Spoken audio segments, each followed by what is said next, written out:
What up? What up? Mic check 1 2 1 2. Mic check 1 2 1 2. Shout out to everybody in the room. We're here on a Tuesday. Sorry about yesterday. I felt like we needed to delay yesterday's show until today, and it worked out because you know what? Clipse have signed to Def Jam. We didn't have that news yesterday. We didn't have this hidden Andre 3000 verse or whatnot yesterday. So it all worked out. It all worked out. Thumbs up in the chat, everybody. We got a whole lot to talk about. We got Tyler's new album to talk about. We got Shay Noir's new project that dropped this past Friday to talk about. I'm going to talk about Megan's album a little bit too. Westside Gunn announced that he's dropping his album this Friday. Obviously, I do want to speak on some of the article that Kendrick did. I know that was a couple of days back, but I still haven't gotten the opportunity to speak on it. Oh, we got Mad Max in the chat early talking about the World Series. Shout out to Mad Max in the building. Said congrats to BK Dodgers. Beat the Yankees and Mets. You own the towns. Mad Max also says, in all seriousness, congrats to Jay Short. You finally got revenge for what Walt did to Mr. West in the 70s. We're going to have to change Judge's last name to Jury because the jury is out on this fraud. New York is so harsh, man. So hard on your stars, man. This man's a great player. Mall 7, RIP DJ Clark Kent. I appreciate that. And that's exactly where I was going to start too, man. RIP DJ Clark Kent. Clark Kent, I didn't know him personally, but a good friend of mine, Lawrence Smith, shout out to Lawrence. I went to third grade with Lawrence, actually earlier than that, man. But, you know, childhood friend. He moved up to New York. His wife works in PR. And from there, I believe that he forged a personal relationship with DJ Clark Kent. And so, you know, when I heard the news, I sent my condolences out to my friend who, you know, not only DJ Clark Kent, legendary DJ, producer, but, you know, a friend of mine lost a close friend to the family, you know. Clark Kent, for those who don't know, is very pivotal in Jay-Z's career. And when you hear Clark Kent talk about Jay, he always believed. I mean, sounds like he believed before anybody did. He's the guy that introduced Dame to Jay, from, you know, what I understand, and also introduced Jay to Big. And for a lot of DJ friends of mine, I heard DJ Mars speak about this too. Clark Kent's always been a mentor to the up-and-coming DJs that were coming in the game. Sounds like he was just a mentor all around. Like I said, I've never met Clark Kent, but it sounds like he was a very, very great guy and all about bridging the gaps. And I know people who watch this show, I always keep it straight and narrow. I think the only thing that I've ever said that I didn't agree with, and again, I don't agree with everything and everybody all the time. I didn't agree with, I guess, that conversation that him and Angie had about the whole Pac and Big thing. But again, he was very close to Big, might not have been as close to Pac. So I don't know, you know what I mean? But again, great guy. It's an incredible loss for the hip hop collective, the hip hop family, shall I say. And yes, man, rest in peace to DJ Clark Kent. I'm glad that in his latter years, he was able to go out and do a lot of interviews and really speak about the impact that he had on hip hop history, the impact that he had on Junior Mafia and some of the records that we just know of, you know, off the back of our hand. Thumbs up in the chat. Shout out to Super Duper in the building. It was really good. But yeah, I'm glad he was able to speak his own history. Now, I will say this. We talk about this era of podcasting and a lot of our elder statesmen going out there and, you know, speaking about the good old days and, you know, telling their stories and their sides and all these things. It's great that you're able to write your own history in this day and age. And, you know, when things do happen like this, you know, nobody can go back and say that I didn't know. You know, now people can go back and do their history on DJ Clark Kent and not only do the history through somebody else's voice, but you can actually hear it through his perspective and what he was thinking and his individual stories, man. One of the stories that really stood out to me was when he was talking about I think it was Get Money, and one of these records was supposed to go to LL Cool J. And the LL Cool J and Biggie dynamic is really, really interesting. And I think he was one of the people that was speaking about that as well. So rest in peace to DJ Clark Kent. Like I said, from everything that I've known and I've heard, great guy, great loss and tremendous loss for hip hop. Foxy Brown's cousin. And again, Foxy Brown recently posted out there that, she wanted Jay-Z to, I guess, somehow facilitate a parade for Clark Kent in Brooklyn. I think that'd be a great idea. And, honestly, it doesn't take one or two individuals to do that. I think that the people can rally around that idea and make that happen because it's well deserved. He's very, very pivotal in Brooklyn history and hip hop history. So rest in peace to DJ Clark Kent. Incredible loss. Like I said, Brooklyn stand up all day. Super duper in the building. Poets and rhymes. Yes, man. It is. It's very, very sad. It's always sad to hear about, our legends and people who made incredible impacts because, the way I view it, I take this whole, first of all, I'm a historian, right? And I love hip hop.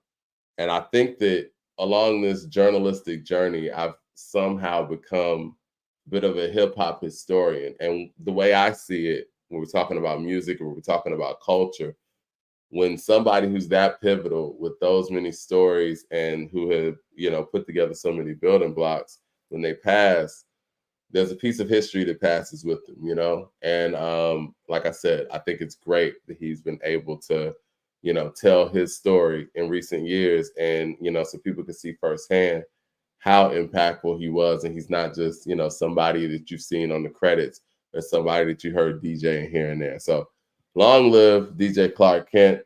And yeah, man, shout out to him, his family. And it's a beautiful thing. Like I said, I hope Brooklyn comes together and does something for the man. Same thing with New York in general. Somebody speaking about the World Series. You know what? Y'all counting the Yankees out. Y'all don't think the Yankees can come back from 3 down? Hey, I don't know. If y'all don't believe in your team like that, I don't know what to say. But you know what? I'm just going to jump right into it. I was going to put together a whole dissertation for this, man, but I'm just going to jump right into it. I saw in Detroit that there was a rally. You can't escape this presidential election, and I'm not even going to go there. But what I will say, I was a little surprised with when I heard the news that Eminem was going to be introducing President Barack Obama in Detroit. Few things crossed my mind, right? We're talking about a swing state, yada yada. Michigan's a swing state, and normally Democrats are going towards the urban areas, as we've seen in maps, when you're watching CNN during election night. So Detroit is really key for them. And Detroit's about 75% Black. And so I was like, okay, well, is Eminem being brought out to attain the Black vote in Detroit? I don't know. And that was interesting enough in itself. It's like, okay, who is this superstar Eminem, gonna galvanize? Oh, Tater Tot says, here comes some hate. Okay, here we go. Now here comes some truth. Well, a couple of days before, we were talking about misogyny, and a lot of misogyny has been brought up when it comes to this, this cycle, as it should, because it is we can't escape that. But I would argue, and maybe he's atoned for this in ways that I haven't seen before or heard before, but I would argue from a mainstream standpoint, Eminem is the most misogynist rapper of all time. And I'm not just saying this. I want to get some of his quotes to actually support that point. And let me know if I'm tripping. So I went for a few digs and and got a few quotes to kind of prove that point, or at least try to make that point. And again, people in the chat act like, let me know if I'm tripping or whatnot. Thumbs up in the chat, everybody. Uh, Here's a lyric. Three things I hate: girls, women, and bitches. These are Eminem's quotes, by the way. I got another one here. Causing terror to Christina Aguilera when I grab her by the hair and drag her across the Sahara. Yeah, violence against women, you know. Just another day in the office for Eminem. Here's another one. Let's see. Rip off Pamela Anderson's boobs and smack her so hard that I knock her clothes backwards like crisscross. Hmm. We got another one here. We got Play Nice B. I'll punch Lana Del Rey in the face twice like Ray Rice. In broad daylight, in plain sight on elevator surveillance, till her head is banging on the rail, then celebrate with the Ravens. Wow, that's wild, man. You know, first of all, it's interesting that individuals in leadership and with so much character could ignore. Maybe they don't know these lyrics exist. I don't know. Maybe they don't. The hate is real. Am I wrong? These are his lyrics. What's to hate about this? These are his lyrics. Okay, I got another one. This is from Kill You, 2000. Slut, you don't think I won't choke no whore until the vocal cords don't work in the slut no more? I mean, all right, I got another one. Oh, Kim. This one's tough. Don't you get it, bitch? No one can hear you. Now shut up, shut the F up and get what's coming to you. I just think it's interesting that this stuff gets ignored. How does this get ignored? Okay, got another one. Let's see. I don't even want to repeat this one. This is from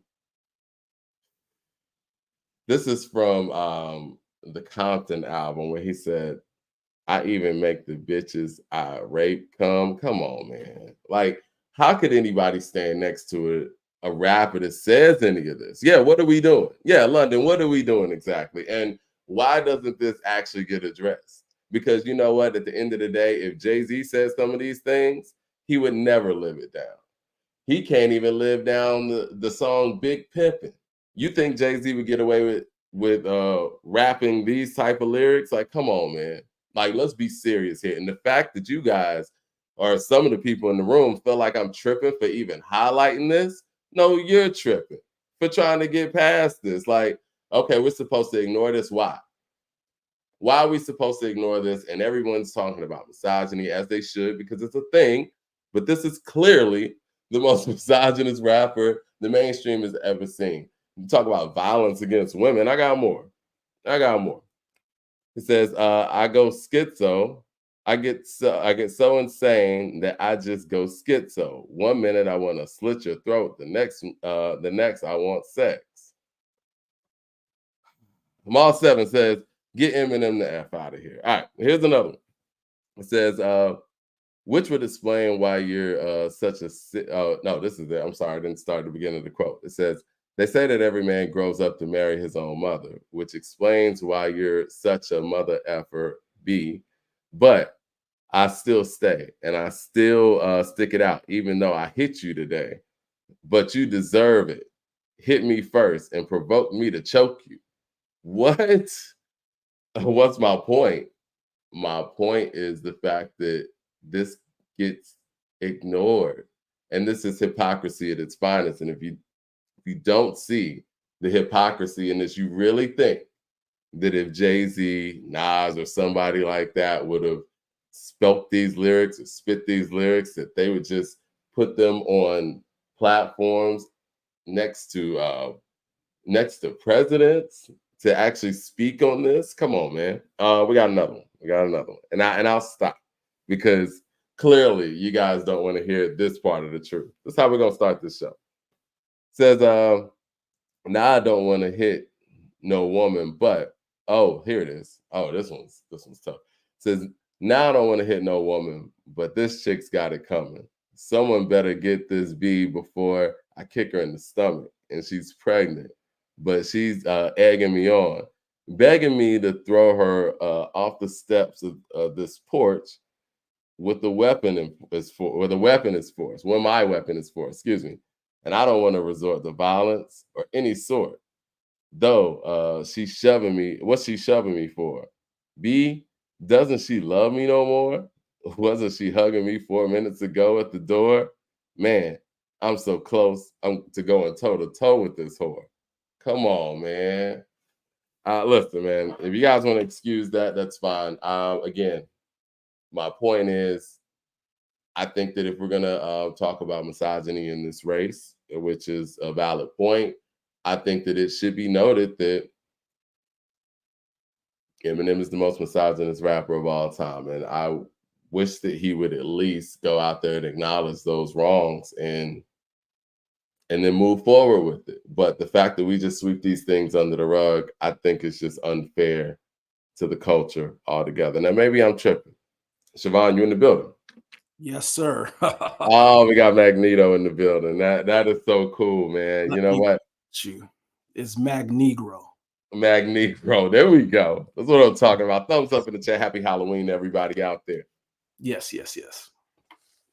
So am I tripping? And is this even something that needs to be brought up? Do we need to continue to sweep Eminem's misogyny under the rug? I'm gonna take my helmet off for people can hear my thoughts. Mm-hmm. All right, Mike, I can't agree with you, brother. And the reason why is because we could say M's lyrics are outrageous, they're crazy, they're everywhere, misogynistic, violent, all of the above. But we also have to realize Eminem has clearly put it in perspective that the Eminem character, the Slim Shady character, is a character. Such a fucking cop out. I hate that. No. And it can't be a cop out. It is. No, okay, so was it Slim Shady who was endorsing our president, or was it Eminem? Let me get to it. Let me get to it. The character, the Slim Shady, is a character. And we know he gets away with lyrics that black artists can't say because they'll be ripped for. But there's even hypocrisy in your point. Because Snoop has an album called Doggy Style, which is probably one of the most misogynistic albums in hip hop. Yeah. And we see him at the Olympics. We see him doing shows with Martha Stewart. We seen him shaking hands and kissing babies, coaching youth football. Well, yeah, hold on. We don't hold that against him. I'm not gonna let you just hold on, time out. I'm not gonna let you just say that. Give me lyrics that rival any of these lyrics that I'm putting forth here. It may not have to be violence towards women, but this is a guy who has a song, "Bitches Ain't Shit But Hoes and Tricks." I knew you were gonna. I grew up off Doggy Style. I knew you were gonna go there. The homies can't get none. If we're gonna talk about there. Well, I will say this: if you want to sit here and say bitches ain't shit, I mean, listen. One could come from a standpoint. I'm not talking about women. I'm talking about bitches, right? And again, it's still misogyny. But to say 3 things I hate: girls, women, and bitches, is way different.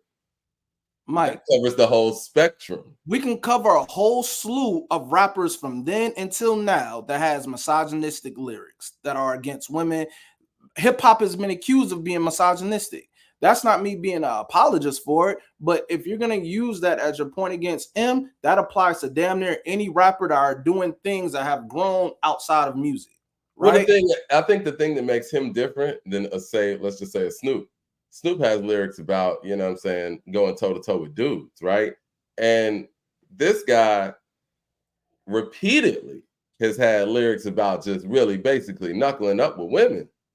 And we've even seen that, you know, even when it comes to his battles, even when it comes to his riffs, his back and forths, like he clearly has issue with women. I mean, he said it in his lyrics, even it comes from his mommy issues and all of those things.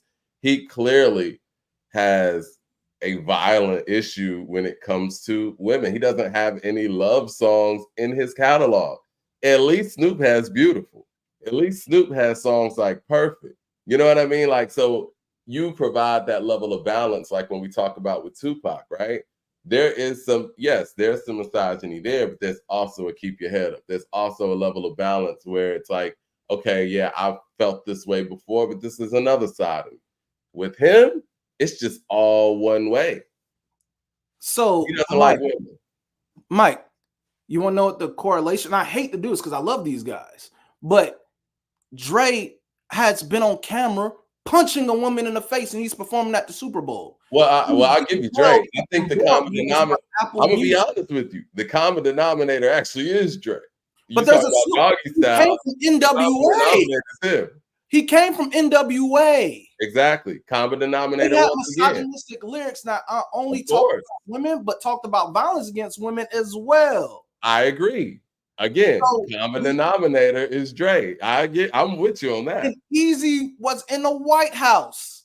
You know what I'm saying? But again, when Easy got away from Dre, and when Snoop got away from Dre, and when Cube got away from Dre, the misogyny kind of goes away a little bit. It's not as hardcore as it is when they were Dre. Mike, we can't apply one to him because of a dislike and not apply it to others. There's a character. I don't dislike the guy. These are extreme. You don't think these are more extreme than the other cases you're talking about? That's like saying one sin is worse than the next. You know what I'm saying? I don't know, man. We're these talking are extreme. We've talking about. We have artists that have lyrics that still have been against women. It may not be no extreme, but they have talked about violence against women. They have talked about sexualizing women. They're talking about just demonizing in a way that is less than respectful of a woman. But we have to we separate the music for the people we like. We love Snoop. We love Snoop doing the Olympics. We love Snoop doing a show with Martha Stewart. We love him everywhere. Snoop, we even said he's an ambassador. We should look at him as an ambassador of hip hop, right? These are I never said that per se, but you know, I mean, Snoop is he's the most popular rapper of all time. Well, I think when I say ambassador of hip hop, I look at somebody like a Nas, right? It kind of encompasses all of the. But when I say ambassador, but I know what you mean. Yeah, you know, personality. Snoop is. There's my grandma knows Snoop. White people know Snoop. People over the country know Snoop. Snoop is probably the most popular rapper of all time. And we can go back to lyrics where that's misogynistic. All right. So you're calling, you know, someone a bitch to basically talking about beating and killing a woman, basically the same thing. Bro, Snoop's lyrics today will get picked apart and canceled. Not to this degree. So you're telling me Snoop? So Snoop has the what do you think Snoop's? You think he would be out here doing the Olympics? It ain't no fun. We can't talk about that. Hold on. You're correlating that to a song about killing your child's mother. How do you think that Snoop's image would be when it comes to the whole Martha Stewart thing, the Olympics and all that, if he made a song like Kim? I don't like the record. It's not about like the record. I'm talking about we can't move the goalposts, bro. I'm not moving the goalposts. He made Kim. Moving the goalposts, Mike, because how is that moving the goalposts? Have done stuff outside of music that has lyrics that are questionable, that would not fly today, that are just equally as bad. Kim is more than questionable.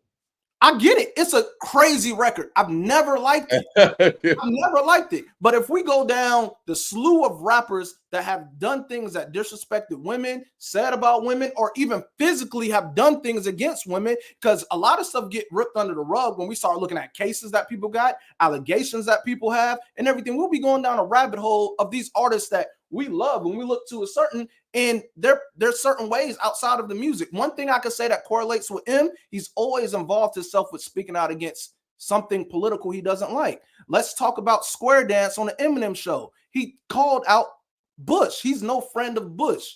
He says that in a line, bro. Well, what does that even mean? Like, that. Did he say why?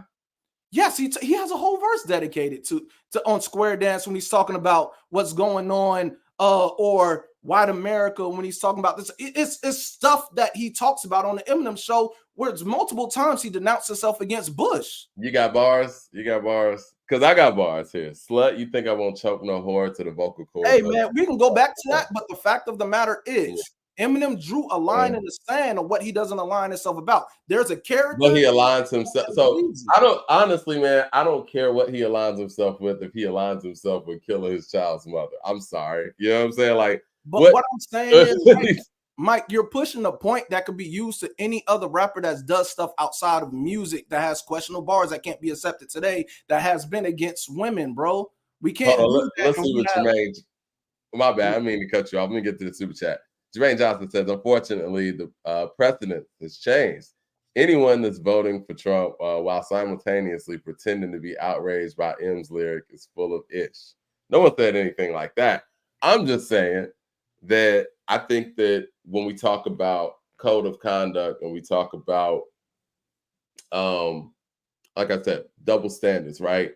We see it all the time. Politicians won't even align themselves with certain individuals based on, you know, their content. And when you said the Eazy-E White House thing, even when Eazy-E, you know, was able to purchase that table at the White House to have dinner for a benefit, he used his real name, and they claim they didn't even know it was him showing up.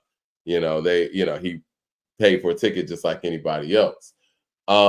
But we've seen many of times that, you know, certain people just aren't good for business, as you say, right? I don't see how, if we're talking about these topics and we're talking about, you know, misogyny being such a problem as it is, I don't see how someone like this, with a record like this and with lyrics like this, could even be on the same stage. You know what I'm saying? Like, that's my point. It just seems, it feels like if it was Future or somebody like that, then we would be calling these things out. They even have blamed Future for young men overdosing. You know what I'm saying? Like, it's Mike, you do understand that there are rappers that have stuff within their lyrics that is not great. It's not great for the youth. It's not great against women. It's not, that have went on and spoke in things in politics, that have done things as beneficial and philanthropy. There's been a lot of things. And there's a slew of artists we can name that has questionable lyrics. What is Eazy-E's best, like his introduction song? Cruising down the streets of my six foe. What's the next line? Yeah. Who wrote that? Cube. What did Cube Who produced that, though? And talk about but you know what? It's fine. Who produced that, though? Again, we got a common denominator here. It has nothing to do with a correlation to Dre. It has everything to do. Every example you're giving me, Dre is involved. What it all comes down to, Mike, is we can't apply that to one person and not apply it to the other. When there's real rappers that have really done things outside of the lyrics, there are rappers that still raps about that within the lyrics, that have stood foot in these boardrooms and done things in business, that have done things that align with politics. Look at Plies, man. He's one of Kamala's biggest supporters right now. And Plies has past music talking about a bunch of shit that Kamala wouldn't want to stand next to, right? He's independently supporting them. You can't go out there and, you know, ask somebody to not support you, but it's different when they actually put you on stage and it's talking about, oh man, I love me some Eminem. It's like, okay, you love these lyrics? You know what I'm saying? Like, because really, if you want to say that, and again, I'm speaking to the balance part of it all. What lyrics does he have to counterbalance this nonsense? So you want to know what? Let's take the woman point out of this. We can. No, we have to. No, we have to. Because we can. No, when you're out here talking about going, we have to. Over your 20-year career, when you're talking about squaring up with women consistently, when you're in your 20s, your 30s, your 40s, and your 50s, we can't take that out of it. Right. Just to further my point, bro. Just taking the women lyrics out of it. Is it any better of any rappers that talk about violence against our own black people and still align with that type of stuff? Listen, man.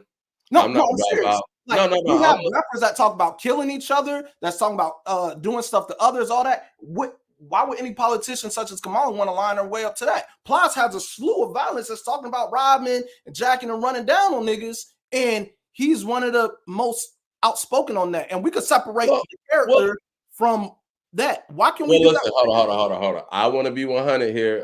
Tater Tots with the super chat says Magneto is whooping your ass on this Eminem topic. Listen, I want to be 100 here. When they brought out Quavo in Atlanta, I thought that was ridiculous too. And not even Quavo in Atlanta. When they were talking about, when he was talking about gun violence and this and that, and he talks all this gun violence in his lyrics, has done it over time, still does it. And you want to talk about gun violence and how much of it's a problem. Now, it's kind of a moot point when you have somebody who is the voice of something like that who has made a career on gun violence. I've been consistent on that. I'm saying the same thing when it comes to Eminem and misogyny. That's all I'm saying. But It's why the can't we same call out thing. those other artists that have aligned themselves with likes that we don't make them synonymous to that when it comes to those other artists? But with M, this is what you're saying. There's things that have been more detrimental to this society and Black society that Kamala won't want to stand next to either. Like, again, that doesn't ignore again, I don't understand why we got to deflect to other people when we're talking about why we have his to, lyrics. because You know what I mean? His lyrics this, I would argue that his lyrics are more egregious than any other MC's lyrics, especially from a mainstream standpoint. When we're talking about the big guys, I'm not talking about people who make underground hits and this and that. This man has sold more records than everybody. When we talk about the people who have sold the most and who are the most notable in hip hop culture, he has the most egregious lyrics ever. Mike, Snoop is a known Crip. Talked about violence, shooting, killing, even had a murder trial that he was acquitted for. We see Snoop today. Do we associate Snoop with that today?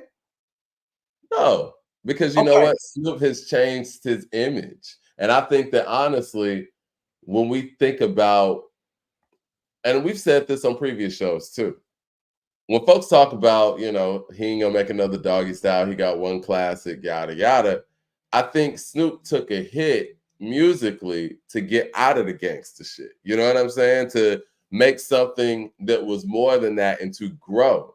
Yeah, he's not gonna make Serial Killer now. He's not gonna make Serial Killer in his 30s. Again, Rhythm and Gangsta is one of my favorite Snoop albums, probably my second favorite Snoop album, because he was able to make a Let's Get Blown. He was able to make, Drop It Like It's Hot was cool.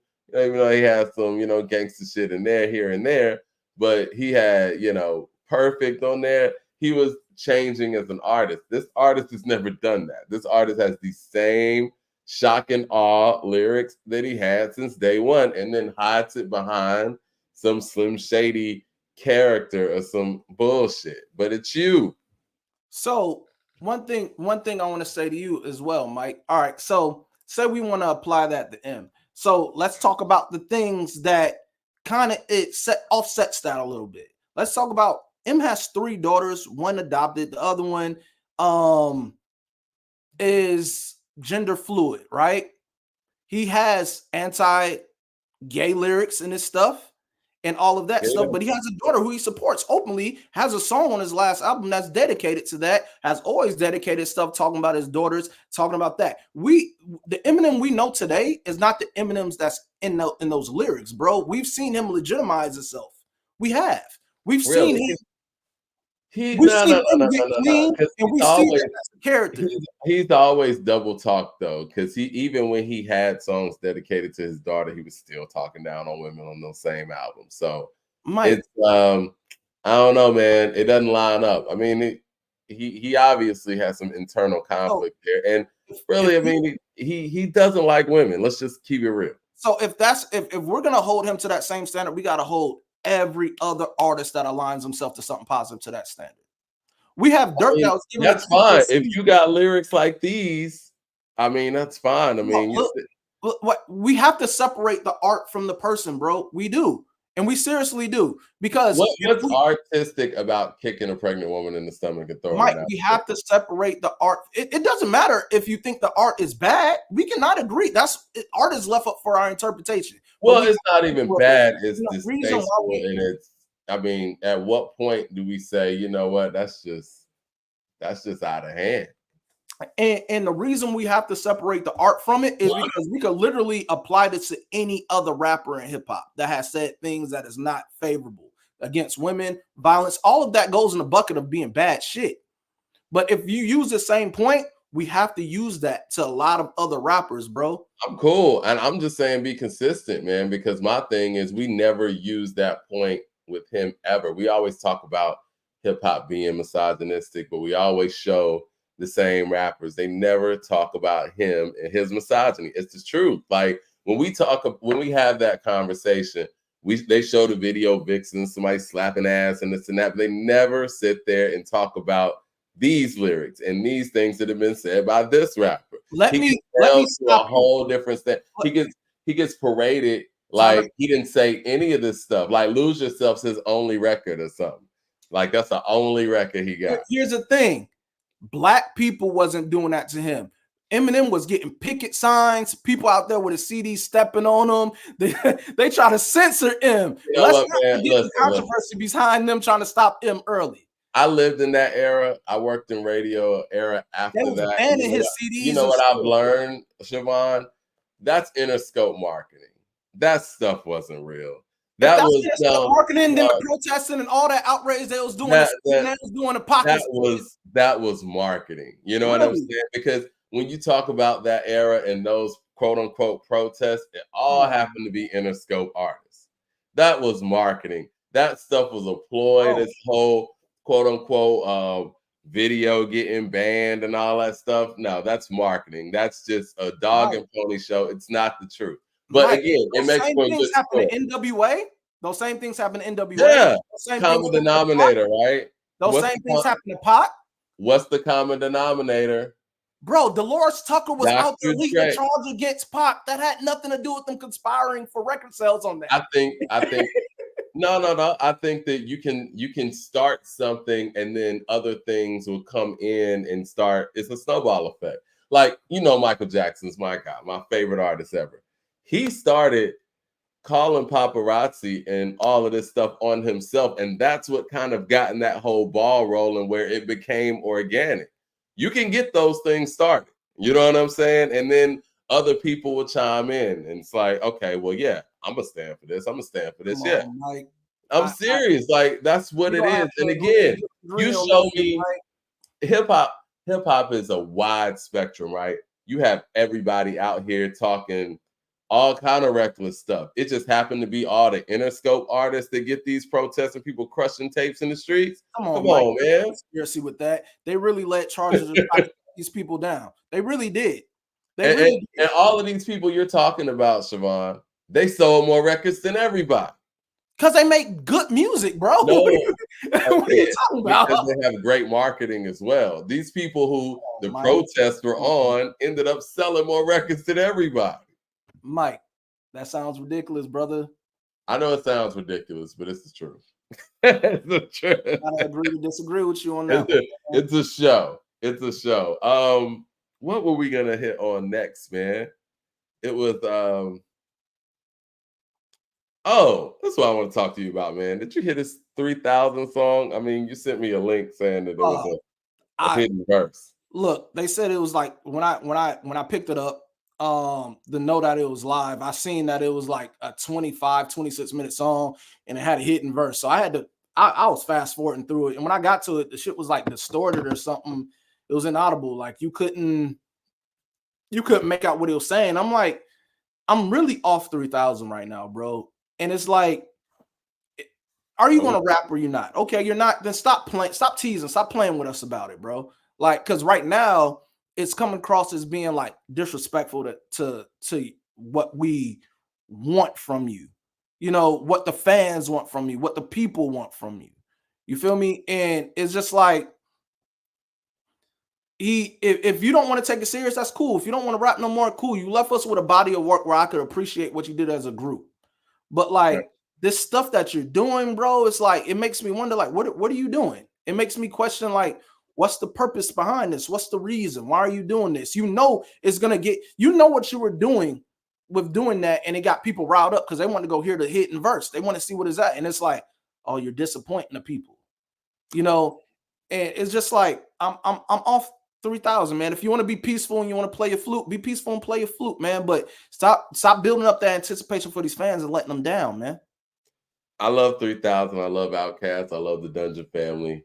Rest in peace to Rico Wade, his mother as well. I don't want anything that I'm gonna say come across as disrespectful, but anybody having Andre 3000 as an individual in their GOAT list or GOAT conversation, like we got to stop that. Like that's just not a reality. I mean, it feels like he wants that adulation or plays around with the fact that people want to hear him rap so bad that he does these things for attention. It feels like very attention seeking. The song was 26 minutes. Now, he knows, and the people who, put this song on the soundtrack or whatever, they know that if we knew that there wasn't going to be any rapping on it, no one's going to listen to it, right? Mm-hmm. But if we say that there's a hidden verse here, or he has some whatever, there's a possibility that he could rap, then people are going to try to listen to this 26-minute long song. Listen, man, we're not going to get any raps from Andre. We're not going to get any Outkast material. He's not going to be rapping anymore. People just got to deal with that fact. If you want to listen to him play the flute, that's your own prerogative. I support, the creative license of the Dungeon and any other artist because they've given us so much. But I personally am just not interested in hearing Andre 3000 play the flute. I'm not interested in, him being carried by, other career musicians in these pieces of work. I'm just not. And I think that it's a blessing that he's able to go out there and tour and play flute as he described it, almost from an amateur standpoint, where he's just playing stuff, not reading music, not writing music, really. He's just going with the flow, and people will sell out or, buy his buy his concert tickets en masse to see him just go out there and play around with something. When you have all these real talented musicians who spent their lives playing an instrument and learning an instrument who can't get 10 people in the door. It's a blessing that he has that. But the fact that you want to play around with your fans because your fans respect you as a lyricist and respect you as an MC, and basically toy around with the idea that, you want to hear me rap? You want to hear me rap? It's not going to happen. You know what I mean? Like, you guys got to let that go. And if you guys let that go, he'll stop doing this. Because, look, that's one thing, but it's also disrespectful to have him in conversations with people who really take the rhyme and craft serious and who really have went out there and put in the work and who have done it year after year after year, even when they weren't inspired to do it, and have made a catalog of music and who have built a body of work over time with different producers, different arrangers, different topics, and is able to rap in the 30s, 40s, and even sometimes 50s. For him to even be in these conversations is disrespect. Yeah, and not to mention that you guys act like the work that he did in Outkast was solo shit. Like, Big Boy is half of that, probably more than half of that if we really break it down and we talk about the hooks and we talk about the creating of it all. So, yeah, I love 3000. Growing up, he was my favorite rapper, but him being in the GOAT conversation is it's disqualified from that conversation. And that person that said Eminem's the GOAT, like, man, fuck out of here, man. That's crazy. You want to know 3000, and nobody has to agree with me on this. This is just solely my opinion. I'm not checking for solo Dre stuff. I'd rather hear an Outkast album.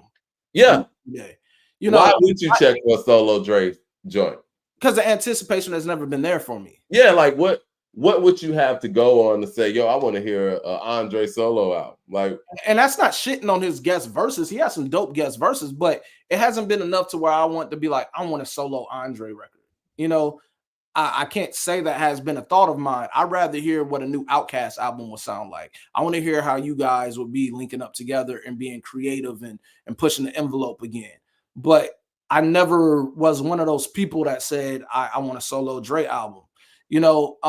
But I'm with you, bro. I'm not with you playing with your fans, building up that anticipation to let them down. And it's like, if it doesn't come from you making music where you're actually rapping in the future, then I further along like am disappointed in what you're doing. So it's like, I don't get it, bro. What we doing, man? It's interesting to see though, and I think this is the part that got me disappointed in Dre initially. It's like it's interesting to see who and what he shows up for. You know, the Braves will have an outcast night.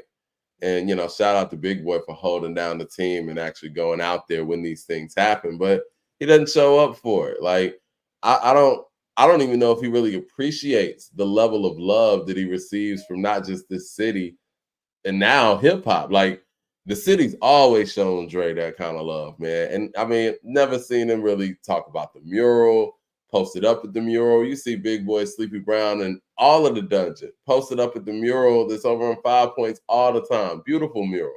It's like, are you ashamed of the legacy that we hold so high? But you'll show up for like, you know, a Frank Ocean feature or something. Mad Max in the super chat says, I always thought that Most was the Vince Carter of hip hop. Most disappointing rapper ever, but 3000 is different worse. LOL. It says, at least Most gave me Black on Both Sides. Yeah, at least Most gave you Miss Fat Booty or something. Like Dre ain't got one song. And then he sits there and, or whoever put that out there, plays around with the notion that he may actually have a song. Yeah, so it's like with Dre, man, it's like if you want to be off hip hop, I could respect that, bro. You left us with some classics. That's cool. Bow out.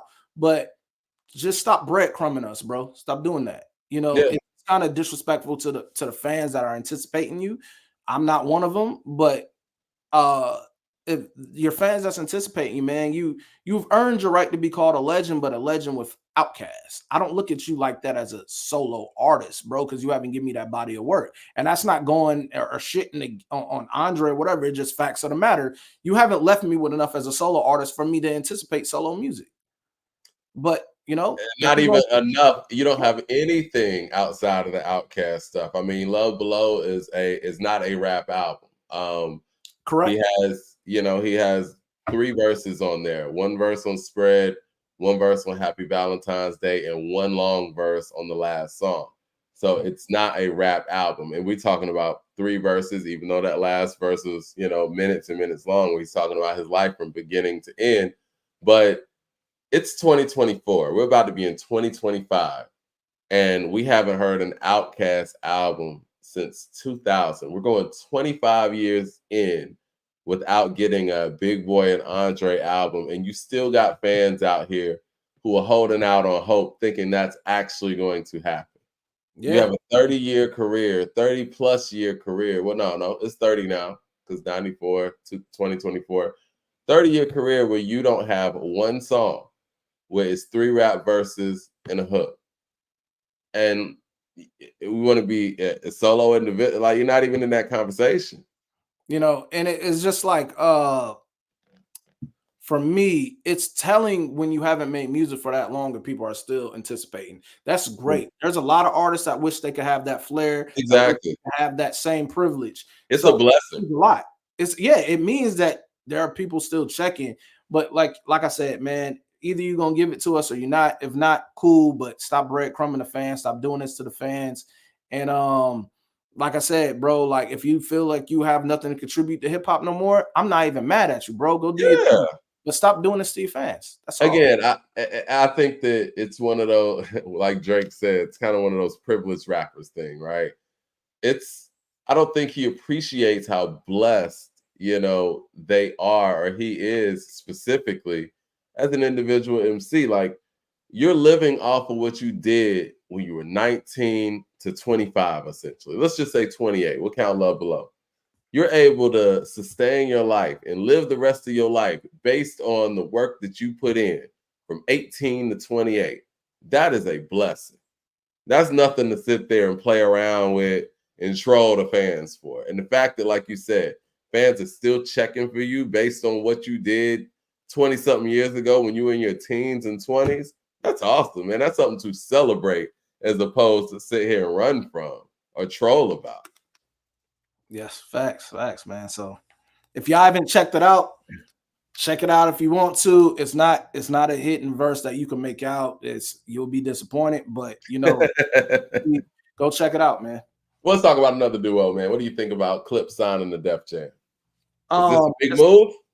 No, it's not. No. And the reason why I say that, and this is not even disrespect, because Pusha's already a solo Def Jam artist, so it makes sense. Pusha's been on Def Jam this whole time, so the Clipse signing, as a duo, as a group, it's not crazy. Pusha is signed to Def Jam as a solo, so I'm excited to hear what they're coming with, man, because they've had snippets that they've released at fashion shows and whatnot that are records, some unreleased joints, and I'm ready to hear it because I like Pusha's last album, so I really want to see what Malice has to offer now, coming off him disappearing and kind of turning the idea of himself around as far as how he want to be looked at and everything he was doing, and now seeing him jump back in this with his brother. I'm interested to see what that dynamic is going to be like now and what that music sounds like now. Well, I mean, that's the thing. I think that when you have somebody who leaves the rap game or hip hop, or let's just say the music industry, because that's what it's really about.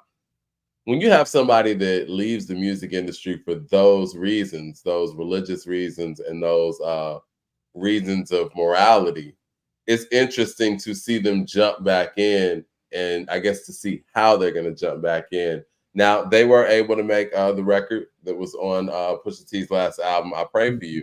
Yeah. But what's going to be the tone of this album? And I do think it's interesting that they chose to sign the Def Jam for many reasons, because, I mean, it's 2024, like record labels aren't what they used to be from a marketing standpoint even. So, I mean, it would have made more sense if the news was they're signing to Rock Nation or something like that. But I don't really know what it means to sign to Def Jam in 2024. Like you said, Pusha T's already signed to that. Maybe it's a situation where Def Jam wasn't going to allow Pusha to do something outside of Def Jam work, and maybe this Clipse stuff goes into his Def Jam concert. I don't know. But I don't understand what that really means for a group that's so established that most people would think like, yo, well, you could just do your own thing, really. Like, and what's the budget looking? I mean, is it for a budget, or I don't know. It just so many unanswered things here, and maybe they're just trying to do it super big. I don't think it's for a budget at all. I think it's just simply for distribution if we want to keep it a stack. Because what does distribution look like in 2024 though? We're in the streaming era, so what exactly does distribution from Def Jam actually look like? Vinyl? I don't know how that works with the streaming, with streaming now in the music business and in that area. We know they don't need them for because how many labels really promote their artists? These artists are kind of doing the footwork and the leg work on their own. Exactly. Podcasts, they're doing live on the streams, they're interacting with the people on social media. Like the buzz was already there. Yeah, it's already there. So I think it's just to give them a platform to release it. That is, like I said, Pusha's been on there this whole time. The last one, quite some time. So it's like it doesn't sound crazy. I honestly don't think big record labels even matter no more. Right. So that announcement of them being on Def Jam is not a big deal to me, but I'm more concerned with how the album's going to come out, how it's going to sound, what is the tone, what is the production going to sound like, because I don't think Pusha has that relationship with Ye no more. So I don't think Ye is going to be involved in this. So I wonder, is this going to bring more Pharrell production? Because if that's the case, we've seen what Pharrell did on It's Almost Dry. And if we're getting that old Clipse, Pharrell type stuff, I'm interested. I want to hear how it sounds. Well, I'm glad you mentioned Pharrell. Because with the lawsuit out there, I want to know where Pharrell and Chad stand, because Chad's a big factor in here too. To me, the Clipse stuff isn't the same without Chad involved. Leroy with the super chat says, shout out to Leroy in the building, says the Clipse signing looks crazy because it's like Nas signing the Def Jam back in the day. Of course, Leroy's going to bring up Nas. The brand was built and arguably more powerful than the label. Again, it's one thing that it happened, like you said, But the fact that there was an announcement is like, was that supposed to build more anticipation? I think the anticipation would have already been the fact that we got a release date on the Clipse album. You know what I mean? Yeah, I think it's mainly just like getting to the point that we're coming. You know, it's been rumblings. We've heard unsigned. I think it's just keeping up the hype about it. I don't think it's too much to even put a lot of hype into. I mean, people signing these big deals to certain things. The excitement is just not there no more, man. We've seen so many rappers do it independently. It's just those times of being signed to those big name or those labels that's been synonymous with hip hop for so long. It's just like, man, I don't know. You feel me? Like I don't look into it as a big deal like that no more. Well, one of my big things here is the fact that I want to know exactly what this is going to sound like. Because like you said, Ye's probably not involved, which is fine because, you know, the Neptunes have handled the lion's share of Clipse production in the past anyway. But my questions are, where's No Malice going to be at direction-wise? Because I don't think he's going to be coming from some dope boy approach. I don't believe. And Chad Hugo. I think that, yeah, those are the things. Because really, when we talk about the Clipse and the Neptunes, we're talking about 4 people. And I got questions about half of them. You know, we see how Pharrell and Pusha T rocking. We see how they've been rocking for the past 10 years, if you will. They got a rhythm going. I don't know if Malice wants to speak on some of those things that Pusha raps, you know, about acknowledging him. You know what I mean? Like he has coined himself that coke rapper. And No Malice is clearly the opposite of that. So I would like to understand what the direction is going to be like with that dynamic. And are we dealing with just Pharrell production? Or are we dealing with Pharrell and Chad production? Good question, man. I don't think it's going to be anything trash. I do strongly believe that. I don't see that. I mean, just coming off the last few Pusha albums, a couple Pusha albums, they're not trash. You know, so I don't think it's going to be trash. I don't know if it'll be the impact as what it would have been back then. Of course, these are older artists. These are things where Pusha kind of never like went over the hump. He's still kind of like underground in a sense. So I think it's going to give the love at the level where it needs to get the love, but I just don't, the impact's not there. But if it's dope music, I support it. I like dope music. So that's what I'm really checking for, is it just being a dope project. Well, that was my problem with it. It's Almost Dry. I felt like this is the time for Pusha T to kind of dig in a little bit more, you know, and talk about some things that he hadn't talked about before. You know, again, you can't tell somebody what to talk about, but from 2018, all right, let's just say from Daytona to It's Almost Dry. You know, he got married, had his first child, and lost both of his parents.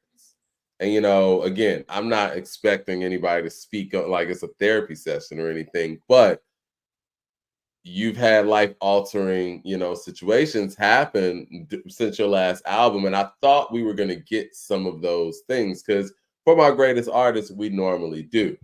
Now, maybe with No Malice being in the fold, we might get some of that. So maybe that's the balance that can happen with this this effort, but I don't feel like it would serve us or just serve the group collectively if we're getting the same old dope boy rap from both of them on this upcoming effort. Yeah, I could agree. I mean, Pusha did, you know, address some things on It's Almost Dry. You know, the Brambleton record.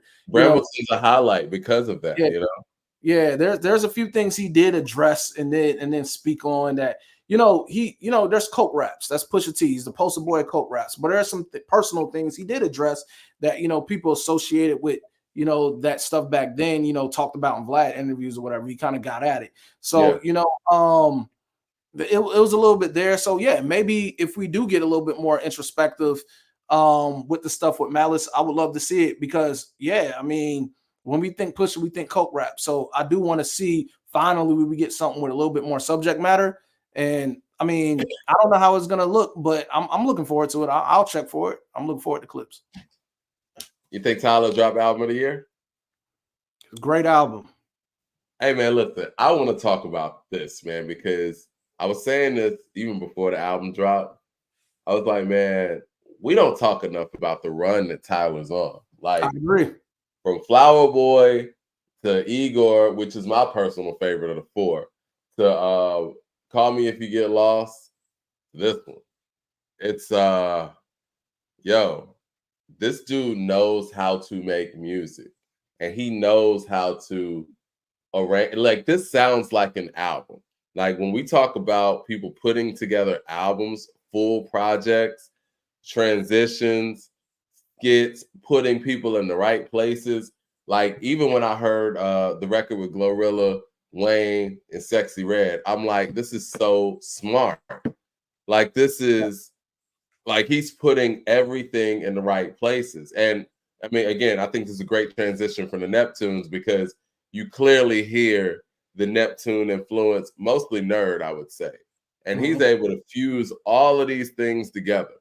Um, and he does it so seamlessly. And I think his bar work is, has elevated over the years as well. I could hear some Kendrick influence in some of his bar work on I this love one. the production of the album. The Oh production man. of the album was very creative. It was dope. I like the transitions. I like the introduction. It's kind of story like, the woman in the beginning is little lessons or things that he was told that you could imagine growing up with, and you see the tone of the songs. Like I like the Jane record. I like, Yeah. there's things on there where it's like, man, it flows, bro. And I even like the line that he said, like after Kendrick, and don't quote me, this is not the actual line, but it's to the likes of the line. Is like after Kendrick, he's that guy, and that's fact. And we can't argue with that. Well, He's you know what? a guy to LA that's really been on a run, been on a tear, and just as big. If I'm being real, and you guys are gonna say I'm Kendrick hating, if we're going by the past 4 albums, I think his 4 album run has been better than Kendrick's 4 album run because Mr. Morale is a miss. It is what it is. Mad Max in the super chat says trash album. He bit 40 people. I wouldn't expect anything less from you, Mad Max. I wouldn't expect anything less. Darling I is a hit. Yeah. I think Sticky is a hit. Again, one of the things that for me, while I don't want to say never really got into Tyler, but I think that how he came in the game on some shock value shit and on some, just saying anything, kind of almost on some weirdo shit, some Eminem shit, really, if we want to be honest, some shady stuff. Yeah. I never really got into that, but I did appreciate when he came with some music. And like I said, starting with Flower Boy, he kind of start changing and start growing. And this is an artist that we're seeing growing and continuing to grow. He really could have kept going on that whole Igor thing, but then he came back to the hip hop thing. And this one is kind of like a mixture of both. You want to know something funny about Tyler? Like I wasn't a fan of his music to begin with. Yeah.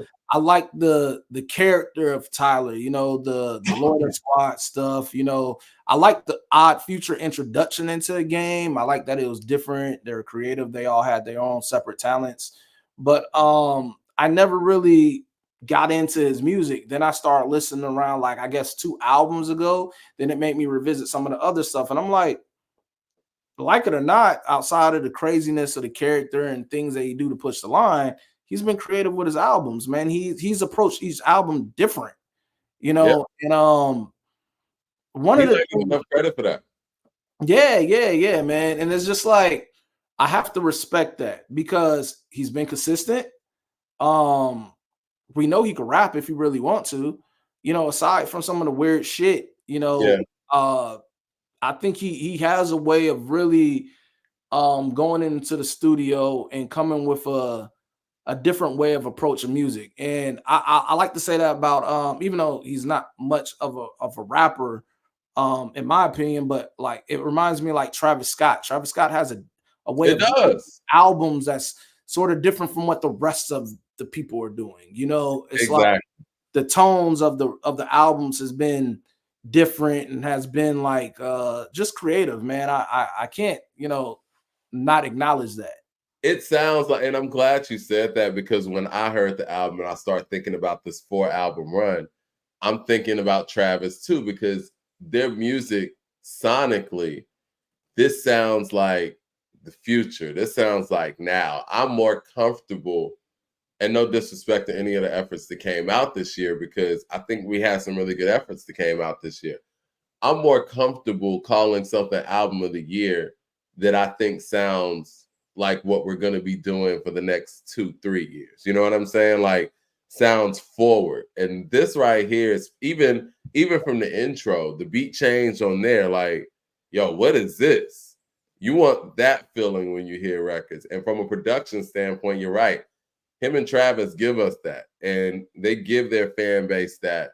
And it's so creative from a sonic standpoint that the lyrics and all of that just fall into place. But even with the lyrics here, like you said, the Jane record, taking on those two perspectives, taking on the topic that he took on, those are things that you don't normally get, or at least on face value, from a Travis record or from a Tyler record. You know what I'm saying? And he's really continuously growing as an artist, and it's refreshing to see. Lord with the super chat says, still Easty, East Siders.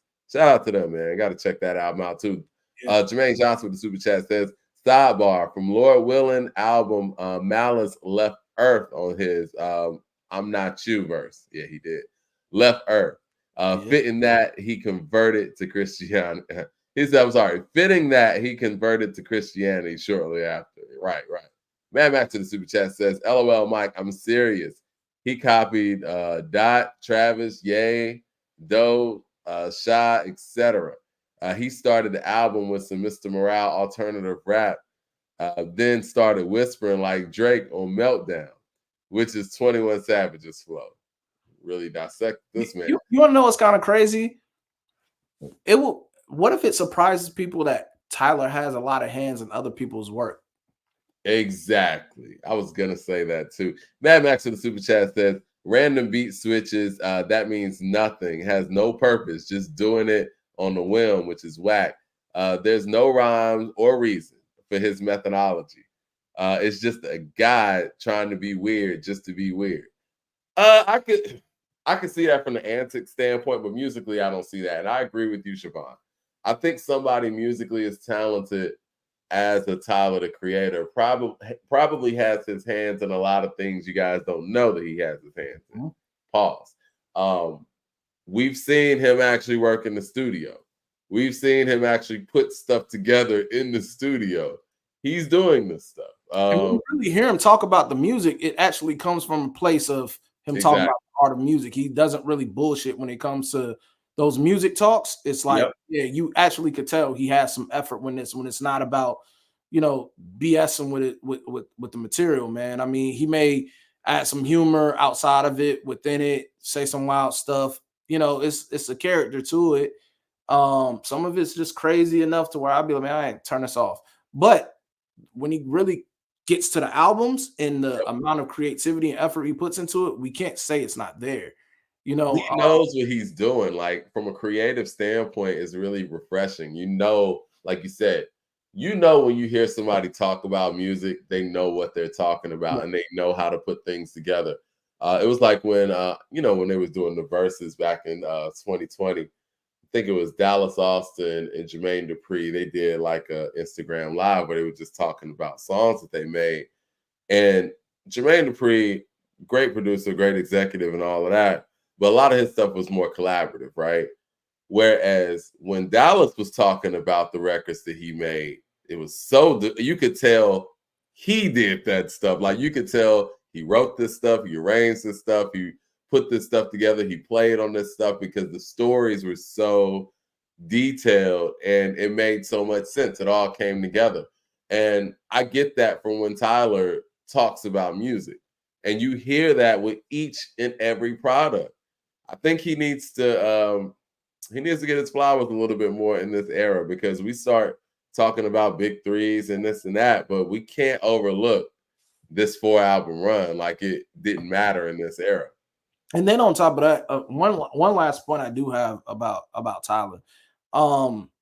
This is a guy that comes from the West Coast without having the West Coast stereotype tagged on him musically. You know, the gangster background of the Crip blood, things that follow him, that LA, you know, like the game effect, the whatever, you know, him It's in always been hard for those guys, like yeah, the those Howard guys that have been able to kind of be from the West Coast, come from those areas, and actually make music doesn't have to go with the stereotype that kind of furthers them in notoriety. I think it deserves, you know, a listen of that creativity and see how they do it. Because it's easy to be from the West Coast and be just another West Coast guy that's talking about they blocking neighborhood, gang banging, and all that. For somebody who really kind of has music that doesn't reflect that, but they can go there if they really want to, because it's not like they haven't been around the environment and seen it, but seeing that they're going a totally different direction, no matter if you like how loony or crazy it is, the creativity is there, man. We got to give them some credit. But you know who was that for the 90s era? It was Del the Funky Homo Sapien. You know, Ice Cube's cousin. He, you know, part of the hieroglyphic, shout out to them. It's like he was from the West Coast, but he dared to be different and made brilliant projects. And, you know, even did the rapping on damn, what's the song called? Big Hit. It'll come to me in a second. Anyway, he, you know, he didn't join in on that West Coast wave, that gangster wave. And it's very difficult when you dare to be different and don't do what your market's doing. And I think that, like you said, if Tyler was doing some of those things, then maybe he would get some props here and there. But I appreciate his influence and the fact that you could tell, like I said, Nerd is a big influence of his. He comes from the weirdo lineage, man, which Yeah, I would track back to A Tribe Called Quest. So, you know, I fuck with it. yeah, you know, I can't say I like all his stuff, but you know, like I said, album wise, he has been on a run. Let's not act like his last album didn't do what it was, you know, didn't do well. It did. And when Yeah. he makes comments like he's kind of like the one after Kendrick, and that's a fact. Who can contest that out the West, you know? Well, I'm glad that he did get some flowers, if you will, from his last effort, because I think that went into the energy of this one. And I don't know if Call Me If You Get Lost didn't get the type of praise that it got. I don't know if he would get Glorilla and Sexy Red and Wayne on the record. Wayne was on the last album too. So I mean, Wayne sounded good once again. That's the other thing. When you got guys like Tyler and Travis, they know what they're doing musically. That's why everybody who collaborates with them sounds so good on these records. I really wish Tyler would produce for more people, because, and maybe he is and we don't know it, because people sound great over these records, man. Yeah, man. And then not only that, another thing I would like to say is like when we talk about the talent that's been produced out the West Coast, and shout out to Ab-Soul, I seen that he has a album coming soon that he's working on. But when we really think about the talent coming out of West Coast, lyricist wise, they haven't really disappointed, man. No. They haven't. So shout out to the West Coast. Matt Max with the super chat says, laughing my ass off, Mike. Your praise for Tyler, who is just a bizarro Eminem, when you listen to most of the West Coast rappers from 2010 on, they all influenced by M. Dre, polluted the West Coast by co-signing M. You know what? I could see how Tyler's antics could be very Slim Shady-esque, but musically, production-wise, no. It's not even the same. Westside Gunn's dropping Friday. Yes, sir. After Westside told us he was going to retire. What does this album mean for Griselda moving forward? Is the Griselda movement, has it slowed down a little bit? Like, is this album a big deal like it once was? To his core fans, and we know he can get busy. It's kind of like, I want to say this without shitting on him. Like, is what do they still generate hype? You know what I'm saying? Like when you hear Griselda And if they said they're all coming back and doing like a collective album, will we like what would we stand on that? Like, this is where I'm at with it.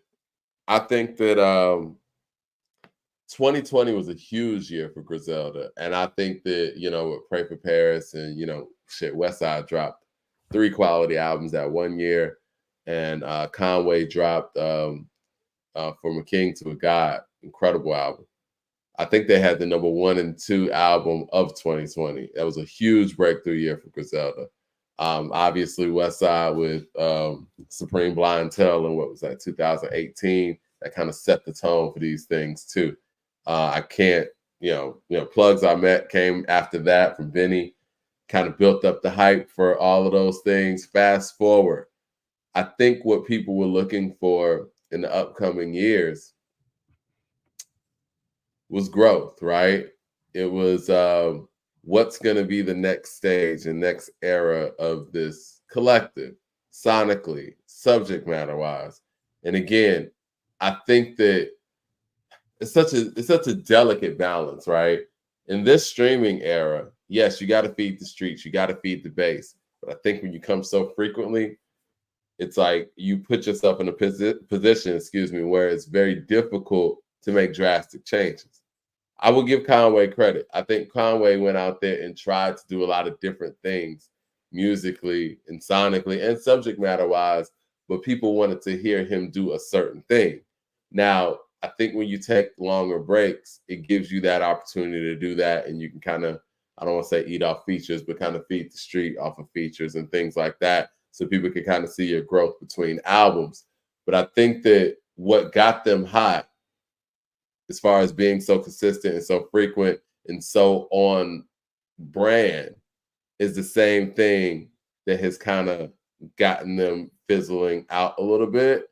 I mean, I think I saw that happen to DMX too. Like when DMX came, it was like a tidal wave. And I'm not comparing anybody to DMX's wave, but you know what I mean? And it was like DMX never really changed up anything that he was doing.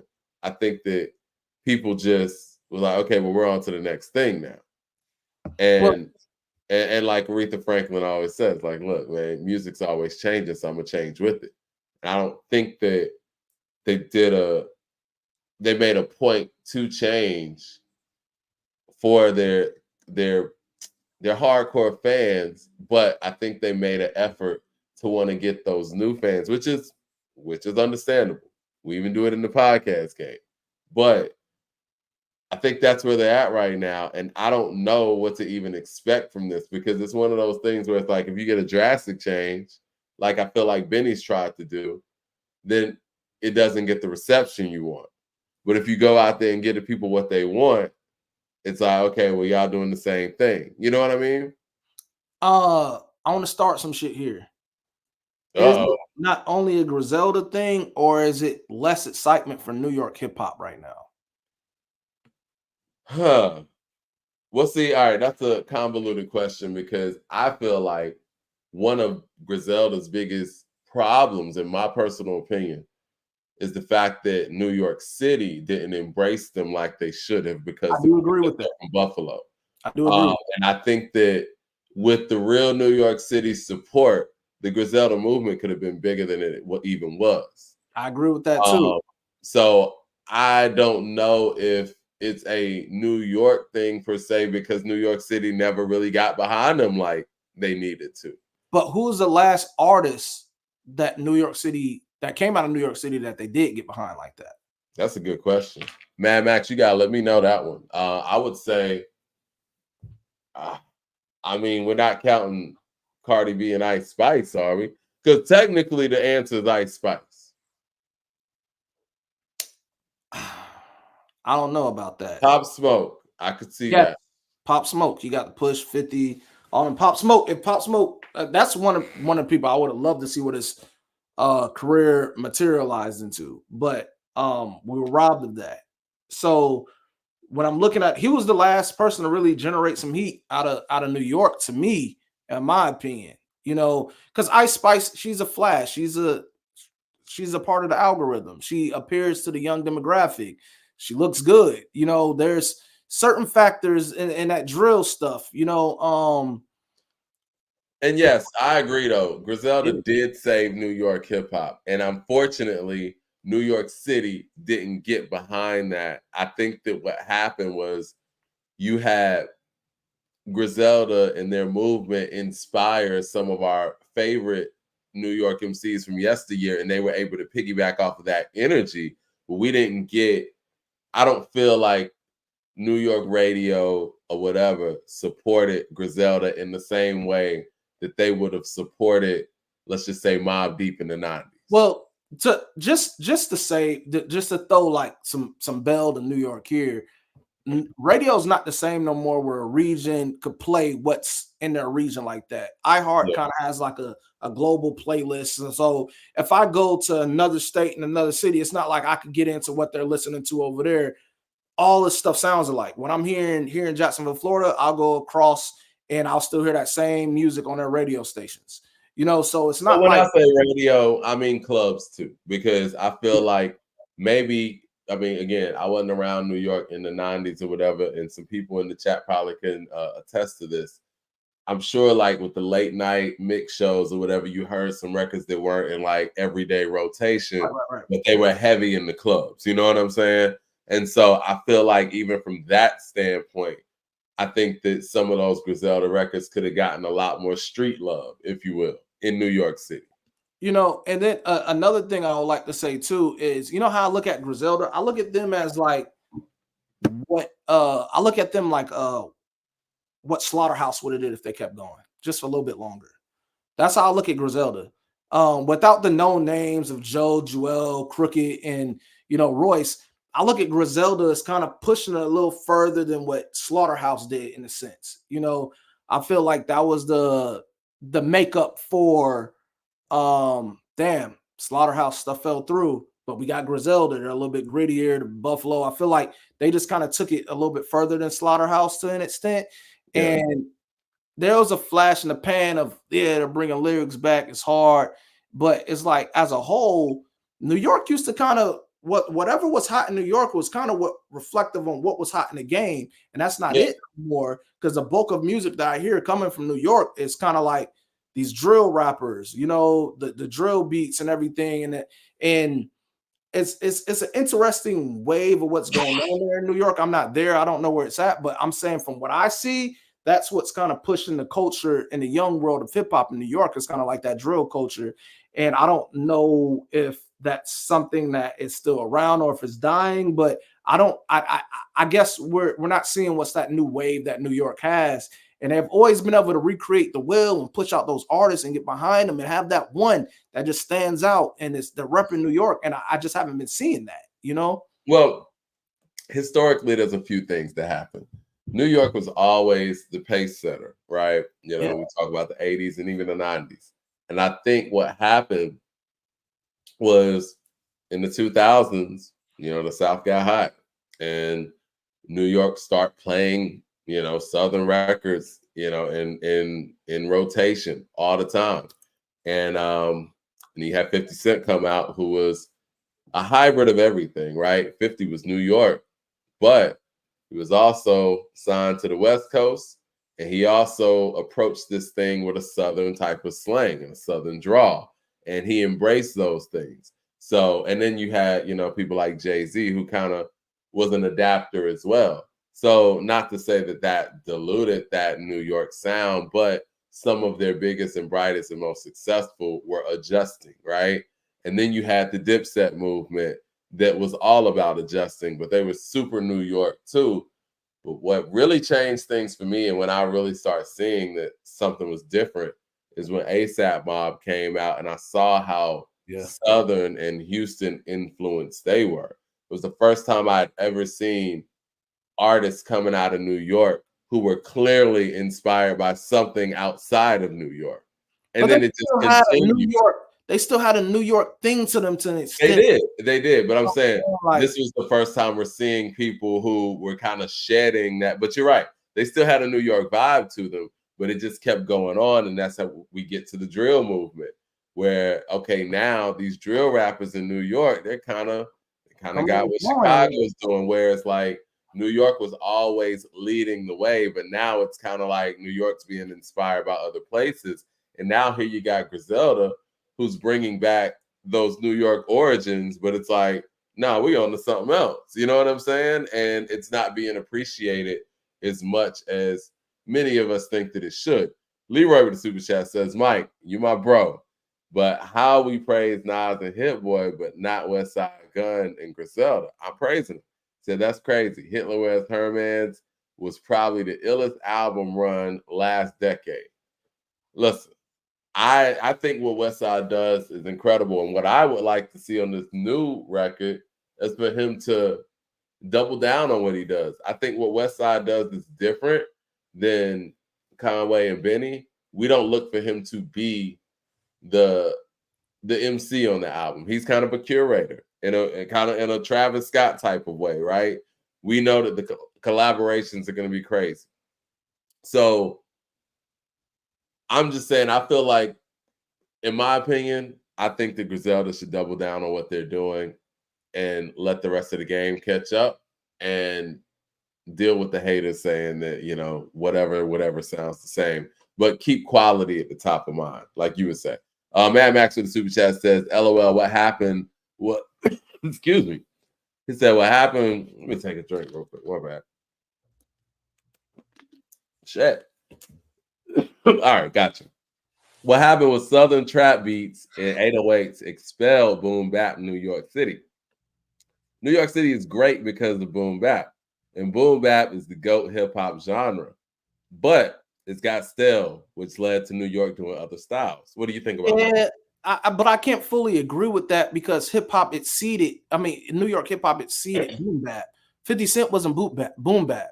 Right. Better J wasn't boom bap. Like Fabulous wasn't boom bap. Like these are people that extended beyond that. It existed. There was a time for that, but New York has been they have pushed the envelope so far beyond that's not the representative sound of what it became to be. You know, it's just really New York going back to establishing their own identity here. And I feel like there's somewhere down the line where the identity has been lost, and it's not just New York, just hip hop is all riding on one wave right now. And then you have some people that's different. You have your Travis Scotts, you have your Tyler the Creators, your Kendricks, your Drakes. These are people that kind of stand in their own categories, and everybody else is kind of riding off whatever waves that's going on as trendy or along the lines of what works for them. But for the most part, when we talk about New York, I would love to ask a New Yorker right now in music, how would you guys define you guys' identity right now in music? Well, I mean, it's interesting because even you see it with Southern hip hop, right? You got somebody like a Big Crit who tried to kind of do like what we know as traditional Southern hip hop. Southern hip hop at the time that he was doing it was on to something else, so it didn't get totally appreciated in the way that most people think it would have. You know what I mean? Like that was the past, and now we're on to something else. Like you can make an album that sounds like 8 Ball and JG, or UGK, but we're the South. We're on to something else. Yeah. Mad Max says 50 was the only great rapper you said. That ain't boom bap. What was Dipset? You know, that's not boom bap. They was rapping on Southern style beats, you know, but it was very New York. It was a movement. Come on, man. Like Dipset did it all. And I think Cam's wordplay is very understated. What he say was like 8 names. I might be Charles Johnson, John Johnson, Oscar Martinez, Omar Swanson. Incredible lyricism. Anyway, you know, it's a lot of I'm excited for this last week of music because there's a lot of new music that came out. Yeah. That that we can go look at because there's other people. There's some other people that drop some stuff. You want to get to it? Yeah. Did you get a chance to check out that Shay Noir album? I didn't. Oh man, Shay Noir is the truth. You know what? I personally, this is me. I think Shay Noir is the best female MC in the game. That's just me. But you think she's gonna get that push though? Because like it's kind of like, and with the female rapper, it's kind of like it's a female rapper kit. There's a look. There's a there's a way they're marketed different to who's going to get the limelight for what. You know what I'm saying? And I because think of she's one big feature or one big cosign away. I think that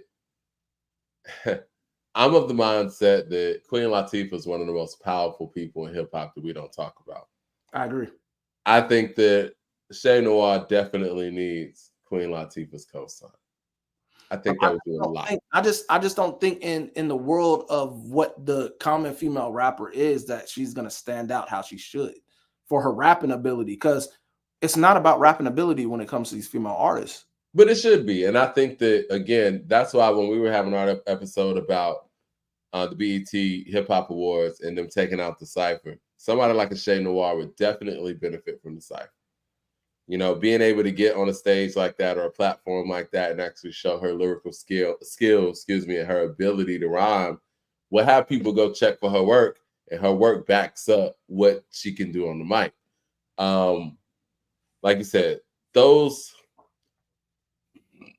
platforms and the marketing for somebody like her, I think, you know, a freestyle segment, a cipher segment, she needs to, because that's where she shines. I'm gonna be honest, she's gonna get the same look as a Rhapsody. Unfortunately, I think she's more entertaining than Rhapsody. Rhapsody to me, and again, I know I get knocked for this all the time. Rhapsody's boring to me. I think that Rhapsody can rap. I think she's very talented. But Shay Noir, like, she has that Eve Beanie Siegel type of, you know, she makes that filler music where I think she could capture you if you hear her spit and her rhyme. Like, to me, Rhapsody's just on the surface. But I think both could spit. I like both of them. I just think like the way the female rapper is marketed now and what's being corralled as the it girl or whatever, it's not what we look at Rhapsody or Shay. You know, it's not Is there that. one way to market a female MC? It damn near seems like it. Like all of them look alike, you know, for the most part. You get a BBL, you know, you get your body done and you have some sexual lyrics, and that kind of seems like what drives it now, you know, unfortunately, you know. And I don't want to shit on female rappers because I think Glow has one of the best albums right now. But see, I look at that as an opportunity for somebody who's talented to actually change the scope of things, right? Like, I think Lauryn Hill's Lauryn Hill, but I do think a big part of Lauryn's success in that time period was the fact that Kim and Foxy were being so oversexed and, you know, approaching this thing in one way. And then boom, you have Miseducation. This is refreshing. And I think that if a lot of people feel that way, and that's how many female MCs are marketed, I think there's an opportunity for somebody like a Shay who is very consistent with, you know, their music, their lyricism. They just need that right look. And when I say look, I ain't talking about appearance. I'm talking about platform look. You know what I'm saying? Getting beside the right person. And that right person is Queen Latifah. And then another thing, besides the fact that no matter how the female rapper is marketed, one of those things, like, yeah, Glow gave herself a little bit of sex appeal now, but one thing that I think that pushes Glow kind of different from other artists is, like, we seen what she was before, how she came and how humble she is and how likable she is.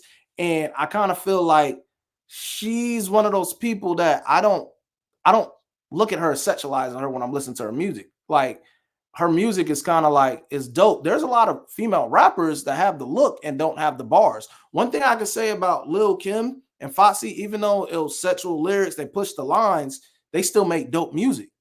Oh, yeah. Different. Some of these artists that's being pushed in our face are not making dope music. They have the looks. Look at Sweetie. You know what I'm saying? Why did I know you were gonna say that? We didn't even talk about this off camera. People love to beat up on Sweetie. I like Sweetie. But it's female rappers that have the look but doesn't have the talent to go along. And like now it's the personality is really big. And we have some people that's dope, but like for people like Shay and people like Rhapsody, they're not gonna get put in that same pushing front of it just because you have to be to some people, to the general public, they want you to be nice on the eyes. They want you to be younger. They want you to be able to sell sets. They want you to be marketable. You That's know, got to change because I mean I think that's that's not been the like only that since the 90s. lens that one wants to hear from a female MC. My only problem with Sweetie, well, not my only problem, but my biggest problem with Sweetie is the fact that she does a lot of remakes and it feels like nothing's really original. It's like, it's kind of cheating to use a record that's worked before and it's like, maybe 15 some odd years old and basically do nothing different to it. Mad Max in the super chat says, was Dipset great rappers? I was, he said, I was Cam really good. I guess he's saying Cam was really good. I mean, Santana, I think he Jones made it got smart too. Jermaine Johnson with the super chat said, unfortunately, New York doesn't have a sound anymore. Niggas don't even really rap anymore. MCing is not necessary. Now everything is drill or melodic rap. Yeah, I mean Pop Smoke really didn't rap like that. When y'all was saying Pop Smoke, I was like, yeah, but when I think of New York MCs, I think of guys that can rhyme. And I didn't really look at Pop Smoke as a rapper per se. It's an energy that Pop Smoke brought though that was kind of like re-energizing in New York. There's a difference. Yeah. I felt like, yeah, he was doing the drill, but it didn't seem like a whack imitation of it. I felt like he kind of it seemed like it was right along the lines for him. And I feel like for Pop, the energy that was there with him. I like a lot of Pop records, the voice, him aligning himself with 50. There's no telling how he was gonna grow as an artist. And with his type of energy, I think I would have loved to see what that would have flourished into. I can't say the same for a lot of these artists that come and go because we have like an A Boogie with the hoodie. We have a hoodie. We have a 5-year form. We have artists like this that do these records and then they disappear. We see that they tour. We see that they feature on stuff. We see that they still actively release stuff, but it's kind of like they hit a peak of, I guess, what the internet would love and what they're raving about, and then it's like they fall to the forefront. I mean, to the backdrop. So it's like, not to interrupt you, but I saw somebody mention somebody in the chat that I thought was interesting. Why do you think somebody like a Young M.A. doesn't work? Because first of all, I think it was I think there was a gimmick to Young M.A. I think there was a gimmick. Piggybacking off of the Bobby Smurda record? You said what now? Piggybacking off of the Bobby Smurda record, you mean? I don't think she was able to follow up after that with anything that was sustainable. I think it was a gimmick to it. And like, it goes back to what I'm saying. Like, there's only a handful of female rappers that got that push that didn't sell sets or didn't need sets to sell for them to be looked at in that light. And, you have your Lauryn Hill, you have your Missies, you have your MC Lyte, you have Queen Latifah, you have Moni Love. You have artists that didn't have to sell the sets to do it, but Young M.A. was like, she was something that was different at the time, and it was something to talk about. And she had a moment. It was like a trend that came and went, and it's not shitting on her rapping ability. It's just that, like, it was like a gimmick to me, man. It's like a wrestling character that you premiere and they won their first match, but after that, the crowd didn't go out for them no more, and they don't know how to push them. So I remember one of the first times I heard about Young M.A., Alicia Keys co-signed her. So she got some big co-signs. I can't say, but see, there's a beauty to what somebody like Shay is doing. Because if you build up a catalog of music, and let's just say you do have that big moment, people can go back to your material. Unfortunately, for somebody like a Young M.A., like you said, many people in the chat will label her as a one-hit wonder because she had that breakthrough record and didn't really follow up with that. Now, let's just say somebody like a Shay happens to have a breakthrough record and people actually have records to go back to. Yeah. And somebody mentioned somebody who I don't think gets a lot of love, and that is Lady of Rage, because Lady of Rage can still spit top tier today. The way she was spitting on that Dog Pound album, on the track with all them, phenomenal. That's a verse of the year candidate. Yeah, Rage is dope. And you know, I just look at it and I'm like, you know, you can say what you want. If we all said that people should have the push based on their rapping ability, there'll be a lot of people that should be in the forefront. It's not about how dope of a rapper you is in today's game. That has went away a long time ago. If you could rap phenomenal, cool. But if you could be marketed, if you could be pushed in a way that generates a different type of energy about the money, that's what matters. Well, If I've always all said, about the rapping ability, then a lot of rappers would be on right now. well, It's not always I've about always said lyrics. that hit records are what's going to sell your record. I do think that though there was a time where, because really just the guys and women too that just rap good, they never really were like, you know, superstars and sold records just solely on that. You had to have that record too. You know what I'm saying? Like there's a lot of people, like you said, that just, you know, rap great, but you know, that's it. Unless your name's Eminem or something, like you can sell records off of something else.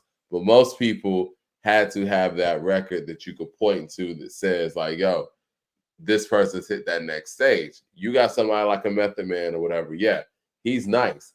He's going to be a superstar over an Inspector Deck, who really, you know, bar for bar is just as nice, right? So it's not just those things, but see, again, Method Man has I'll Be There For You. He has Bring the Pain. He has those features. You need those things to get you over that hump. And unfortunately, for you know many female MCs, the game has saturated the way they market female MCs into being a one-dimensional thing. I think Missy was a little different because she's kind of always been packaged as a hybrid. She's more than a rapper. She's a singer, you know what I'm saying? Like songwriter, producer, like yeah, has multiple bags. Because Can't Stand the Rain, even though it is a rap song, it's very singy. You know, Beat Me 911. I mean, so Missy kind of is a little different. She's a bit of a hybrid. So I don't really count her, but I mean, Lil Kim and Foxy changed the way that they market female MCs forever. Yeah, but like I said, the outlier was always the dope music. Foxy had dope music in a mean pin game. Lil Kim had dope music. You know, with Big and after Big, she had dope music. There's female rappers that, yes, you could sell sets. There were sets appeal to it, but they were dope rappers. You have to be able to make hits. You know who started this though? And you're not gonna like this. What? Trina. Nobody wants to say this. Trina doesn't even have the hits that Kim or Foxy or them have. Like I'm just saying, Kim has love here in the South. I mean, I'm sorry, Trina has love here in the South, and there are babies of Trina. There's the City Girls, there's stuff. There are babies of Trina, so I will give her respect as kind of pushing those lines of raunchiness. But I can't say that Trina had the slew of hits like some of those other names. No, that's my point, because I think Trina sold specifically on sex. It wasn't like, to me, Trina's just not that dope of a rapper like that. But she showed that, you know, you could put somebody out here who clearly is not that dope of a rapper and just sell them on looks. Well, you know what I'm saying? And flip and slide stuff, like there was something that attached that was a different culture with Trina.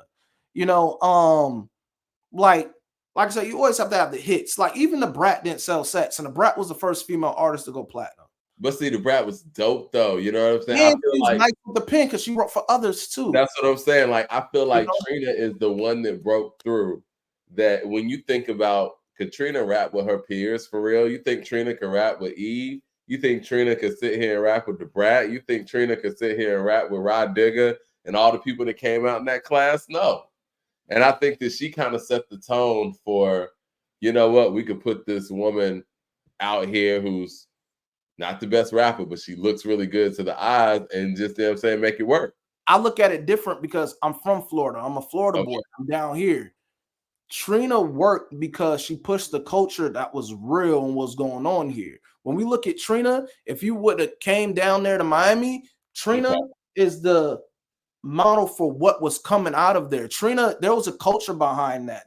That was that was pushing the culture. That was pushing the lines of raunchiness in the raps. And she was, even though sets was sold in many different ways. And there was Lil Kim that did have the raunchy lyrics. There was stuff that Trina was saying too that was like that Nam record. To hear somebody with that voice and coming approaching a record like that stuff is still monumental in a way. Like that's every around the way rapper girl. I mean, any round the way girl from down south. That's Miami. That's an extension of what comes from the Luke tree. You know, there's a culture behind that. So she has her legend in one right, but no, she's not the lyricist as a Eve, a Foxy, or any of that nature. Like, she's not, but she has to be respected in her own right for what she did bring to the game. That was essentially different and from the South at that. Leroy Green with the super chat says, Mike, folks gotta just not be superstars anymore. It's not sustainable because for 99% of the artists, it's gonna be a nosedive. Their budgets nosedive. Their budgets trying that. It's gonna nosedive. Their budgets trying that. Better to find a crowd and just serve them. You know, and I think that's a good model too. It just depends on who you are as an artist, right? Like, every player on the court is not gonna be, you know, a 30-point a game person, but you can also go out there and get, you know, 10, 11, 12 rebounds a game. I know Redman is a big example of that. He always would come out and say, look, I'm a gold artist. I'm going to serve, you know what I'm saying, my niche, my audience, and I'm going to make music for them, and I'm going to consistently be a gold artist. And that's fine. But I think now, and I don't think a lot of artists have that mentality, because most people would be good with that, or you would think that artists would be good with that, but they want to make that jump. Benny wanted to make that jump. You know what I'm saying? Like, those are things that he said, or those are things that he alluded to. When Flex wasn't playing their records or whatever, you know what I'm saying, they spoke out about that, as opposed to saying, you know what, radio doesn't matter. I'm just going to double down on my niche and continue to grow my niche. So I hear what you're saying, Leroy, and I agree with you wholeheartedly, but the artist has to feel that way too, because there are artists out there who will double down on their niche, like a Tech Nine. Tech Nine don't give a fuck about what's going on over here. Tech Nine is over here making music for his audience, and he's going to continue to do that. He's made a career out of it. Yeah, and you know, there's another thing. There's like, we know artists that had the machine push, and artists that their culture was too big that the industry had to pick them up. You know, there's artists that we've seen that they made stars because just like they made them, they broke them and they came and went. There was many female rappers that kind of like didn't have the same success, same as male rappers. You know, timing is one of those things. You know, there's a lot of dope female rappers out here, but they're not like getting the same push to the forefront as some, you know. Mad Max with the super chat says, Lady London is a girl that could do it, but she can't make a song. Lady London has talent. That's the thing. And I think that's what the biggest thing is just really having the ability to make a hit record. Because, you know, somebody who has great rapping ability, but didn't really have the hits, but they still respect her lyrically, is Remy. Remy didn't really have a lot of solo hits. Remy, and they put her there lyrically as a female rapper as that, but she didn't, you know, it wasn't there as far as hit making quality. And, you know, at the end of the day, man, you have to be able to make a hit song. You have to be able to give people a hit record. And that's what separates this stuff. Well, let's talk about Remy. Because Remy is on two big records, Lean Back and All the Way Up. And I guess you can count the Annie Up remix too. But yeah, when you talk about having an individual record or album of her own, yeah, she doesn't have those things. Now, granted, she did do a lot of time. That took a lot of, you know, wind out of her sails from, you know, her ability to go out there and possibly make those hits that never happened. But I think she was able to earn her stripe on, you know, reality television and, of course, from the battle scene. And I think that was really good for, you know, the women that were rhyming at that time too. I loved her and Lady Luck and Classic Battle and all of that. But yeah, I mean, we talk about ranking female MCs all the time, and you talk about body of work, then yeah, you're gonna have to have those things, and you're gonna have to make great songs. Some of the names that we listed, they actually have the hits that go with them. You know, yeah. I mean, Queen Latifah has UNITY. I mean, Ladies First. She has, you know, Just Another Day. These are great songs. John Phillips with the super chat says, it's time to pop your trunk and sell USBs of your music. I mean, listen, I'm with that too. But again, I just think it's about what an artist is doing this for. And I think that's the convoluted thing when it comes to the music that we're receiving now. Are you doing this for streams? Are you doing this to make complete bodies of work? Are you doing this to get your core fan base and sell merch to them? Are you doing this to be on these lists? On mainstream publications to be the hottest rapper out? You mentioned that DaBaby is doing a lot of stuff now. I've never seen an artist get so much fanfare from the mainstream and just get totally knocked off a pedestal. It seems like he's back in someone's good graces because I'm seeing him in a lot of places now. Well, what do you think's going on with DaBaby? DaBaby is, I mean, he was a victim of cancel culture, and it didn't help because he went out there and. Who actually canceled him though, Siobhan? Because the fans did. Yeah, but it was enough of an influence where we kind of see him drop, and it wasn't the quality. The quality of music is kind of like DaBaby kind of always stayed afloat. Like he had his records, but this is the thing about DaBaby. DaBaby got hit with a controversy like that at a time where he didn't have a core fan base. He was building a fan base. These are casual fans. They loving him. He has joints. He has Suge. He has Bop. He has Rockstar. He has Popstar. But he didn't really have an album that was, you could tour off of for your rest of your life. That hit album, and he didn't sustain a core fan base. And that's what happened. And he was victim. Like it or not, we probably didn't cancel him, but there was an effort to not push him no more. And it hurt him. So there are people that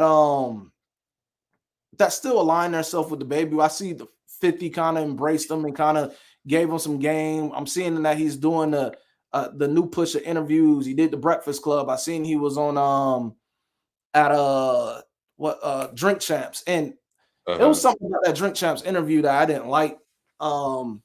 They asked him the question, where Nori plays that game, and it's like this or that, and he was like, Glow or Meg, and first he said Glow, but then he was like, nah, I can't do that, and then it was like along the lines of wanting to work with both of them and kind of saying, we made along the lines of like, we made the best music together. You collabing with these other artists, these lame artists, whatever, you made the best ones. Come back home. You're kind of delusional for that because at this point, I do think they made good stuff together, and I think that they should have made an effort together. She doesn't need DaBaby. That's the thing. Like, her profile is like that would be doing more for him than it does for her. And plus, you kind of played yourself. You aligned yourself with somebody who she was like, there's legal stuff. There's a case behind that, and you align yourself with what she did. On top of that, let's not ignore the fact that you did that, but you got on a record and saying that you hit. These are things that you did, and to think that she want to work with you. If I was her, I wouldn't want to work with you either. First of all, what does that do? What does that do for me? It would turn some of my fans against me. Number one, for what I stand for, and then number two, what's the benefit of that? She's the hot one. I not to interrupt you, but I was just going through some of the numbers, and they were saying that her effort that dropped Friday was a flop, or is on pace to be in a flop. And look, Megan's a star, in my opinion. I've always said that I think she has superstar abilities, but I will say I think that the focus is starting to be directed towards others. And I do think that her and DaBaby make really good music together. And I do think that if they were actually to get on the same page, and granted, you're right about everything you're saying, that, the things that he's done makes her not want to work with him. But I will say, if they made something together, I think it would be a hit. But another thing is, I do think DaBaby is a talented artist. People say he has the same flow or whatever. I think he's a talented artist. But one thing, I just don't see that happening. And then on top of that, I kind of feel like, all right, say this is how I don't really go based on numbers. Meg released the original Meg album, like a month ago or whatever. It did pretty well. It was the highest selling female rap album of the year until Glow came and topped that, right? Yeah. The new release of what it is kind of like a deluxe. It's like she put some new music out there, new visuals, but part 2 is all the original songs from the first one. So it looks like more of a boost of streaming effort, more so than that being a new album that's pushed like that. It seems like she just gave us some records that didn't make it onto the album and some remixes, and she put it out there and just re-released it as a part 1 and part 2. And if it worked, it worked. So I'm not mad at it. I mean, I think Meg actually had a pretty decent year coming off what she came off of. I'm not mad at it. I see what she's doing with the Venom stuff. I'm seeing Pepsi commercials. I seen that she's getting like her endorsement stuff and the likes of how the industry have taken to her. I think Meg will be fine. Oh yeah. I think she's gonna be fine too. But I do want to go back to something you said about DaBaby not having that core support. I think Chris Brown's career shows people that, when the industry's done with you and they want to, push the cancel button on you, if you have a relationship with your fans and a real core audience, you can survive this. But you're right. He didn't have that core Chris Brown's an extreme case, but you know what I mean? Like, they can continue to close doors in front of Chris Brown's face, but people are still going to show up to those shows because they know who Chris Brown is. They know what he does when he gets on that stage and his performance level. And you're not going to, turn his fans against him based on your individual feelings. Now, I think DaBaby's meteoric rise, happened so fast. He was on such big records. When they pulled the plug on him, they could take him down from 100 to 30 real quick. Yeah, I think it was a joint effort. I think there was some industry stuff where his records wasn't being played like that or being put the same, because the type of music that he was making still kind of didn't deviate from what he was doing beforehand, and he wasn't around long enough for it to be played out like people like to push the narrative of it being. No, he just gave us a record that kind of like was moving a little bit with Shake Something and did the remix with Sexy Red. So he has the flair to be able to come back out, and like it or not, DaBaby knows how to make a hit song. He does. Do you think he'll make a successful comeback? If you will? I don't know if it's going to be in the capacity of what it was, but I think when you're an artist, you're always one hit away. You always one hit away. That's all it takes. Give us a hit song, and people will forget everything happened. You didn't kill nobody. You didn't, you didn't do nothing that was too crazy to where hip hop can't forgive you. You're always one hit away. You're right, and I agree with that. Those hits are very, very tough to come by when you have so many forces working against you. It takes a lot of support for a hit record. Like you said, his quality didn't drop off or anything like that. The support did. You can have an album full of quote unquote hit records, but if those institutions aren't on board with allowing this to be a hit, it's going to be very difficult for you. Unless, like I said, you're somebody like Chris Brown who could just take a record to the stage and, just light it up and, go viral or whatever like that. But yeah, I hope he can, because like you said, he has the ability to make a hit record. And I think I just think it's always bad when you have gatekeepers stopping hit songs from being hit songs because of something that has nothing to do with music. I'm so against that. And I'm just kind of surprised, people didn't want to mess up their bag, but I'm kind of surprised that, in a sense, why hip hop didn't really step out and kind of stick their neck out for him a little bit more. Because what he said, this is just my opinion. I don't think it was enough for him to be canceled, especially with the context of what was going on. I was actually at Rolling Loud. I had just left because it started raining. I didn't want to be out there that night. I was there before they took stage or that took place. I just left because I didn't really care seeing that headline. But like, I was down there when that happened. I see the blogs talking about it. I'm like, oh man, I missed the moment. And when I see what it is, I'm just like, why are people tripping about this, bro? Exactly. It's almost like it was a setup because man, it's just because I'm sure this is something that he's done in his shows before, and almost like a routine. Everybody who's been to hip hop shows know that the performer will go up there, say some wild stuff to get the ladies going, get the men going, or whatever. And sometimes it could be some inappropriate stuff or whatever. But hey, it's a party, it's hip hop, whatever. And it feels like they knew this was going to come out in this way, and they broadcasted it to an audience that doesn't understand these things and how these performances go to create a level of outrage. Yeah, man. And like I said, I think DaBaby's talented. He directs his videos. I think his showmanship on stage is very good. I think he has the creativity, but you know, he's just a victim of circumstance. And then he kind of didn't make it any better when you kind of like go against somebody who was like had her own love from her side. I mean, she caught hell from the Tory fans because unlike DaBaby, Tory actually has a real core following right now. Even with all of this stuff, he has a core following of fans that still ride for him. He just released some past mixtapes to DSPs recently. Like a lot of his old work, he was able to get the rights and re-release that on DSP. So I thought that was interesting as well. And then they scrubbed some of his records from DSPs that he made from in prison, but even those kind of sound good, and people were like supporting it. So, like I said, you have to have that. If hip hop is very forgiving, like I said, if you didn't do anything that kind of is unforgivable by the culture, it's very forgiving. You just got to be one hit away and not piss people off that has that power. You know, it's just it is what it is. They kind of hit the switch on artists, you know. Yeah, I don't understand from a strategic standpoint flipping on Megan or whatnot. You know, it's like you would think that you would want to make nice in a situation like that, but he may have taken the fact that she doesn't collaborate with him anymore. He may have taken that personal, you know what I mean? Because they kind of came up together. And maybe that was him lashing out for that. But either way.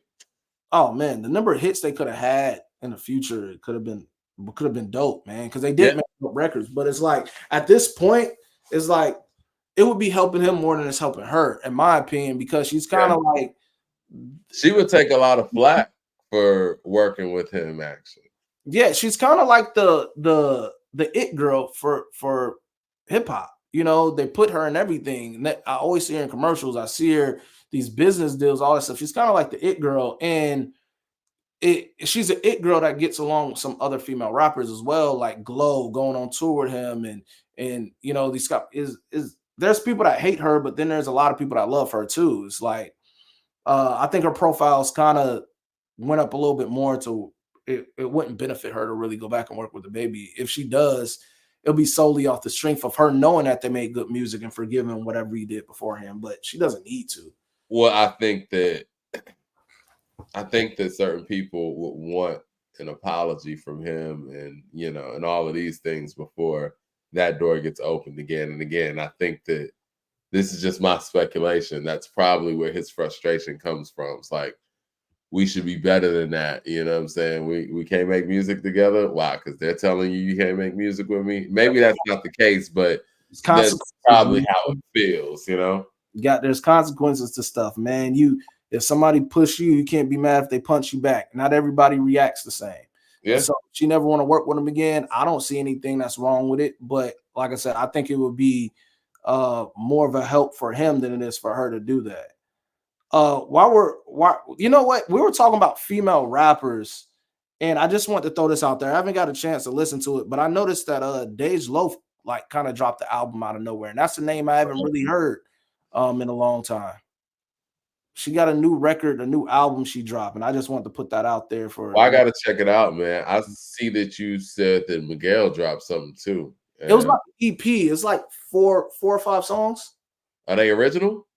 Like no remixes, no nothing like that? Yeah. I'm gonna check it out because Miguel's I only checked out one song from it, but I see it. It is an EP, man. I was really digesting the Tyler album, and I listened to the Meg joint. But I've been really following like other stories in hip hop more than listening to some of this new music. But there's a lot of good music new music that's out there. Tyler the Creator, of course. G Herbo just dropped a project. Sheik Luce just dropped a project. Okay. Dej Loaf dropped the project. Meg, of course, she did a release. Miguel has an EP. We know there's other people that's coming. There's Ab-Soul working on stuff. There's Clipse working on stuff. I did a video on A Million Ideas, man. Check that out. It's on the YouTube channel. Yeah. He has some dope joints, and I wanted to give that a brief listening. And if you got some stuff that you think we should take a listen to, and listen to live on the channel, hit us at info@accordingtohiphop.com. But what was the other thing? Oh, before we get out of here, yeah. Did you want to speak on what's going on with the Durk thing? I know you brought up G Herbo. Yeah, it's still not a lot that I'm understanding around the Durk stuff. Yeah. I see that they got him and for the murder for hire situation that they're talking about. I don't really know the ins and outs like where that's at. It seemed like they're picking up people. There's alleged talk about somebody, being on wire and being a rat or whatever. I don't really know what's going on with that. It's not a good look. But they're basically trying to charge him with the murder for hire for attempted hit on Quando Rondo. And man, with that's one of them things I just got to see what the developing news is on that, because I really don't know where that's at now or the facts of the matter with that. It's still so early in developing. I think they just picked them up like a few days ago. Yeah. It caught everybody by surprise, and again, Durk's one of those names out here that's really moving and shaking in hip hop right now. So Durk, one of those artists I listen to, but when I look at situations like this, I can't say it's an attack on hip hop like other things, because there's been stuff within Durk's lyrics that it makes me wonder how long they've been looking at him, and yeah, he attempted to clean up the image a while, and he just got the key to the city recently. Well, he just got that rescinded. Yeah, and I seen that the mayor actually spoke out, and they asked him, like, are you going to give him any of the money he donated to you back? And he said, no, he's not, he hasn't been proven guilty yet. Like, But you can take the key back? I didn't even know that they took the key back. I'm not gonna lie. I didn't get news on that. Yep.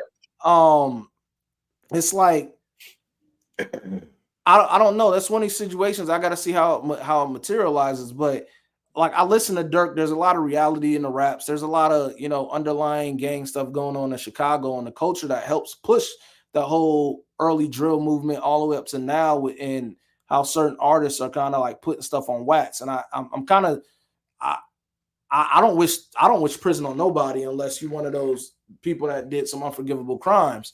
But like in his case, I don't know too much about it. But what I do know is, like, I'm not too surprised that they're trying to link him to something, because I kind of felt like with the type of material they've had in the past, I kind of felt like it was only a matter of time they were gonna go start looking into him, especially with the stuff with King Von in the past and all of that. But I love that Chicago rap, man. I like what Durk had going. I think he had a new project that was coming too, if I'm not mistaken. My dog, when I was in college, put me on the Durk, and I fuck with Durk ever since then, from young Durk to now. And I don't know, man. It's like seeing him be locked up and that stuff's gone. It's kind of taken away from some of those artists that I do listen to. Yeah, man. I mean, Young Thug is still locked up. Exactly. Yeah, man. Well, hit like and subscribe, everybody. I mean, did we cover everything? Well, there's a few other things, man. Just going around the mill that we don't even have to spend too much time on.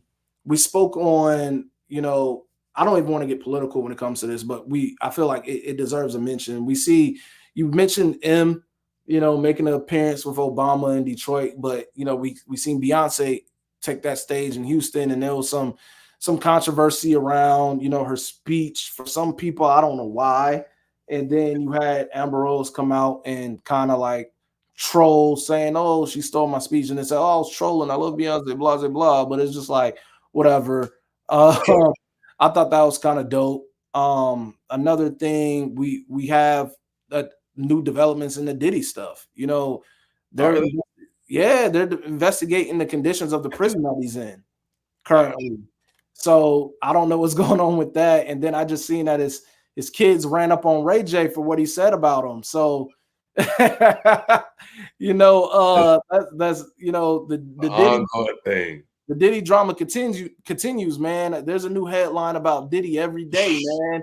So it's like it's wild, man. I know he has a trial date. I think we touched down on that last Cinco de Mayo, actually. Yeah, so who knows, man? There's new filings, new people with new stories. You have people going and doing interviews saying wild stuff still. It's just like, at this point, I don't think he's squeaky clean, but I don't even know what to believe anymore. I don't know either. It's we're just gonna have to wait and see, really. Yeah, I don't know what to believe anymore. We have new news flying with Tory. We seen that he had a petition that goes to be added on to his current appeal, and they're making a case for evidence that wasn't there to actually prove what they're talking about. That had to do with the bullets and the fragments or whatever that they said they had. The evidence wasn't there, and it wasn't presented. So they're considering that petition to be thrown into the current appeal. And also, there's been new allegations from an associate of his new of a lawyer. I think that represented him. I'm still trying to find out news about this. That it said actually had association with Rock Nation. So there's a little bit of some underlying things that's going on with that. If you guys want to check out that story, but the Tory stuff is going to get interesting. He gets granted that appeal. I wonder what that opens up the case for, concerning that, because I do think that there was a lot of haziness with that case. There was some unfair stuff going on, and then there was some mistakes on their side as well. And I think that his team took it, they ate it, and they knew that they had enough things that can get them an appeal. And I think they're coming back swinging hard, and we'll see what's going on with that. I think the thing for me that makes it look cut and dry is the phone call, right? That recorded phone call from inside. He sounded very guilty. But again, like you said, it's about what you can prove, actually. So if they're able to get an appeal and make a real case for it, then yeah, it's a huge possibility. Yeah, man. So I'm looking at that. There's outside of hip hop news, here's some big stuff. Just entertainment wise, Marlon made a big announcement that they're doing Scary Movie again. The Wayans is back in the Wayans' hands, man. For you guys, for the entertainment side, the Wayans is synonymous with hip hop in a way in my eyes. Oh yeah, of course, and things like that. So I feel it's relevant, and I had to bring that up. I think that's a win. They got it back, and I like to see what they're gonna do with that. Well, congratulations to them. Yeah, and I think they're gonna do great things with it. Yeah, Martin announced that he's going to do a Blue Streak sequel. I don't know what that looks like in 2024 with Martin that we know now. I kind of wish create some new stuff because my expectations always going. Blue Streak's one of my favorite Martin movies. So is it okay? I don't know about Martin has some solo joints that he did on his own that are kind of goated, Thin Line Between Love and Hate, I love that one. Those movies, and Blue Streak was one of those ones that was one of those Martin movies, but I don't know if I want to see a sequel to it right now. Bobby Brown did a great job in Thin Line. Oh, yeah, he did. I don't even think he was Bobby Brown. You know what I'm saying? Like he went out there and did his whole acting thing. Yeah. I mean, what did you think before we get out of here? Yeah, the sequels. What did you think of that White Man Can't Jump sequel with Jack Harlow?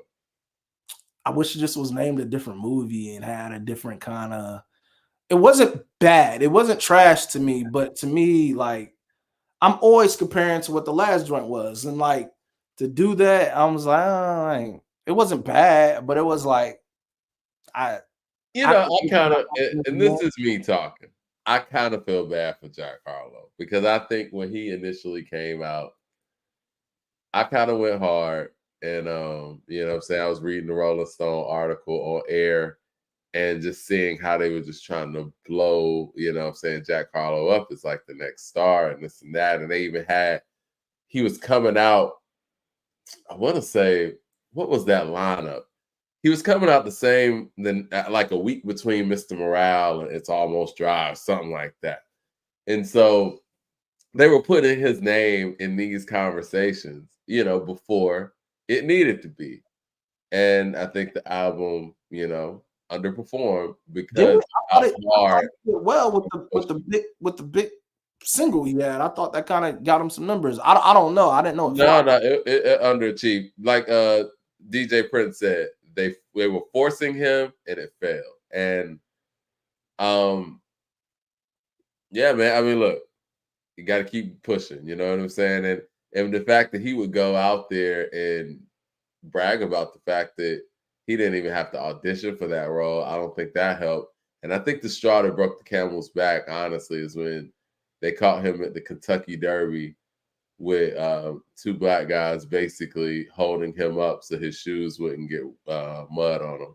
I don't think that the optics of that went over too well for people. So, Yeah, but I do think Jack Harlow has talent, but I like Jack. I wouldn't go as far as saying that, but I do think that he has talent, and I like that last record he put out. I call a spade a spade. Oh, the Kentucky Fried Chicken commercials and stuff too. But he wanted it, but yeah, the fans haven't really responded in the way that I guess the industry wanted. But listen, we see what MGK was able to do. We see what Post Malone's able to do. For them, if it doesn't work out in hip hop, you go do something else. Wasn't he a DJ? He a DJ drama artist, isn't he? Yep. Yeah. Okay. Yeah. All right. Hit like and subscribe, everybody. I think we covered everything. I look forward to talking about this Westside on Monday. Blocking everybody else thoughts out of here, man. Until next time. Let's do it.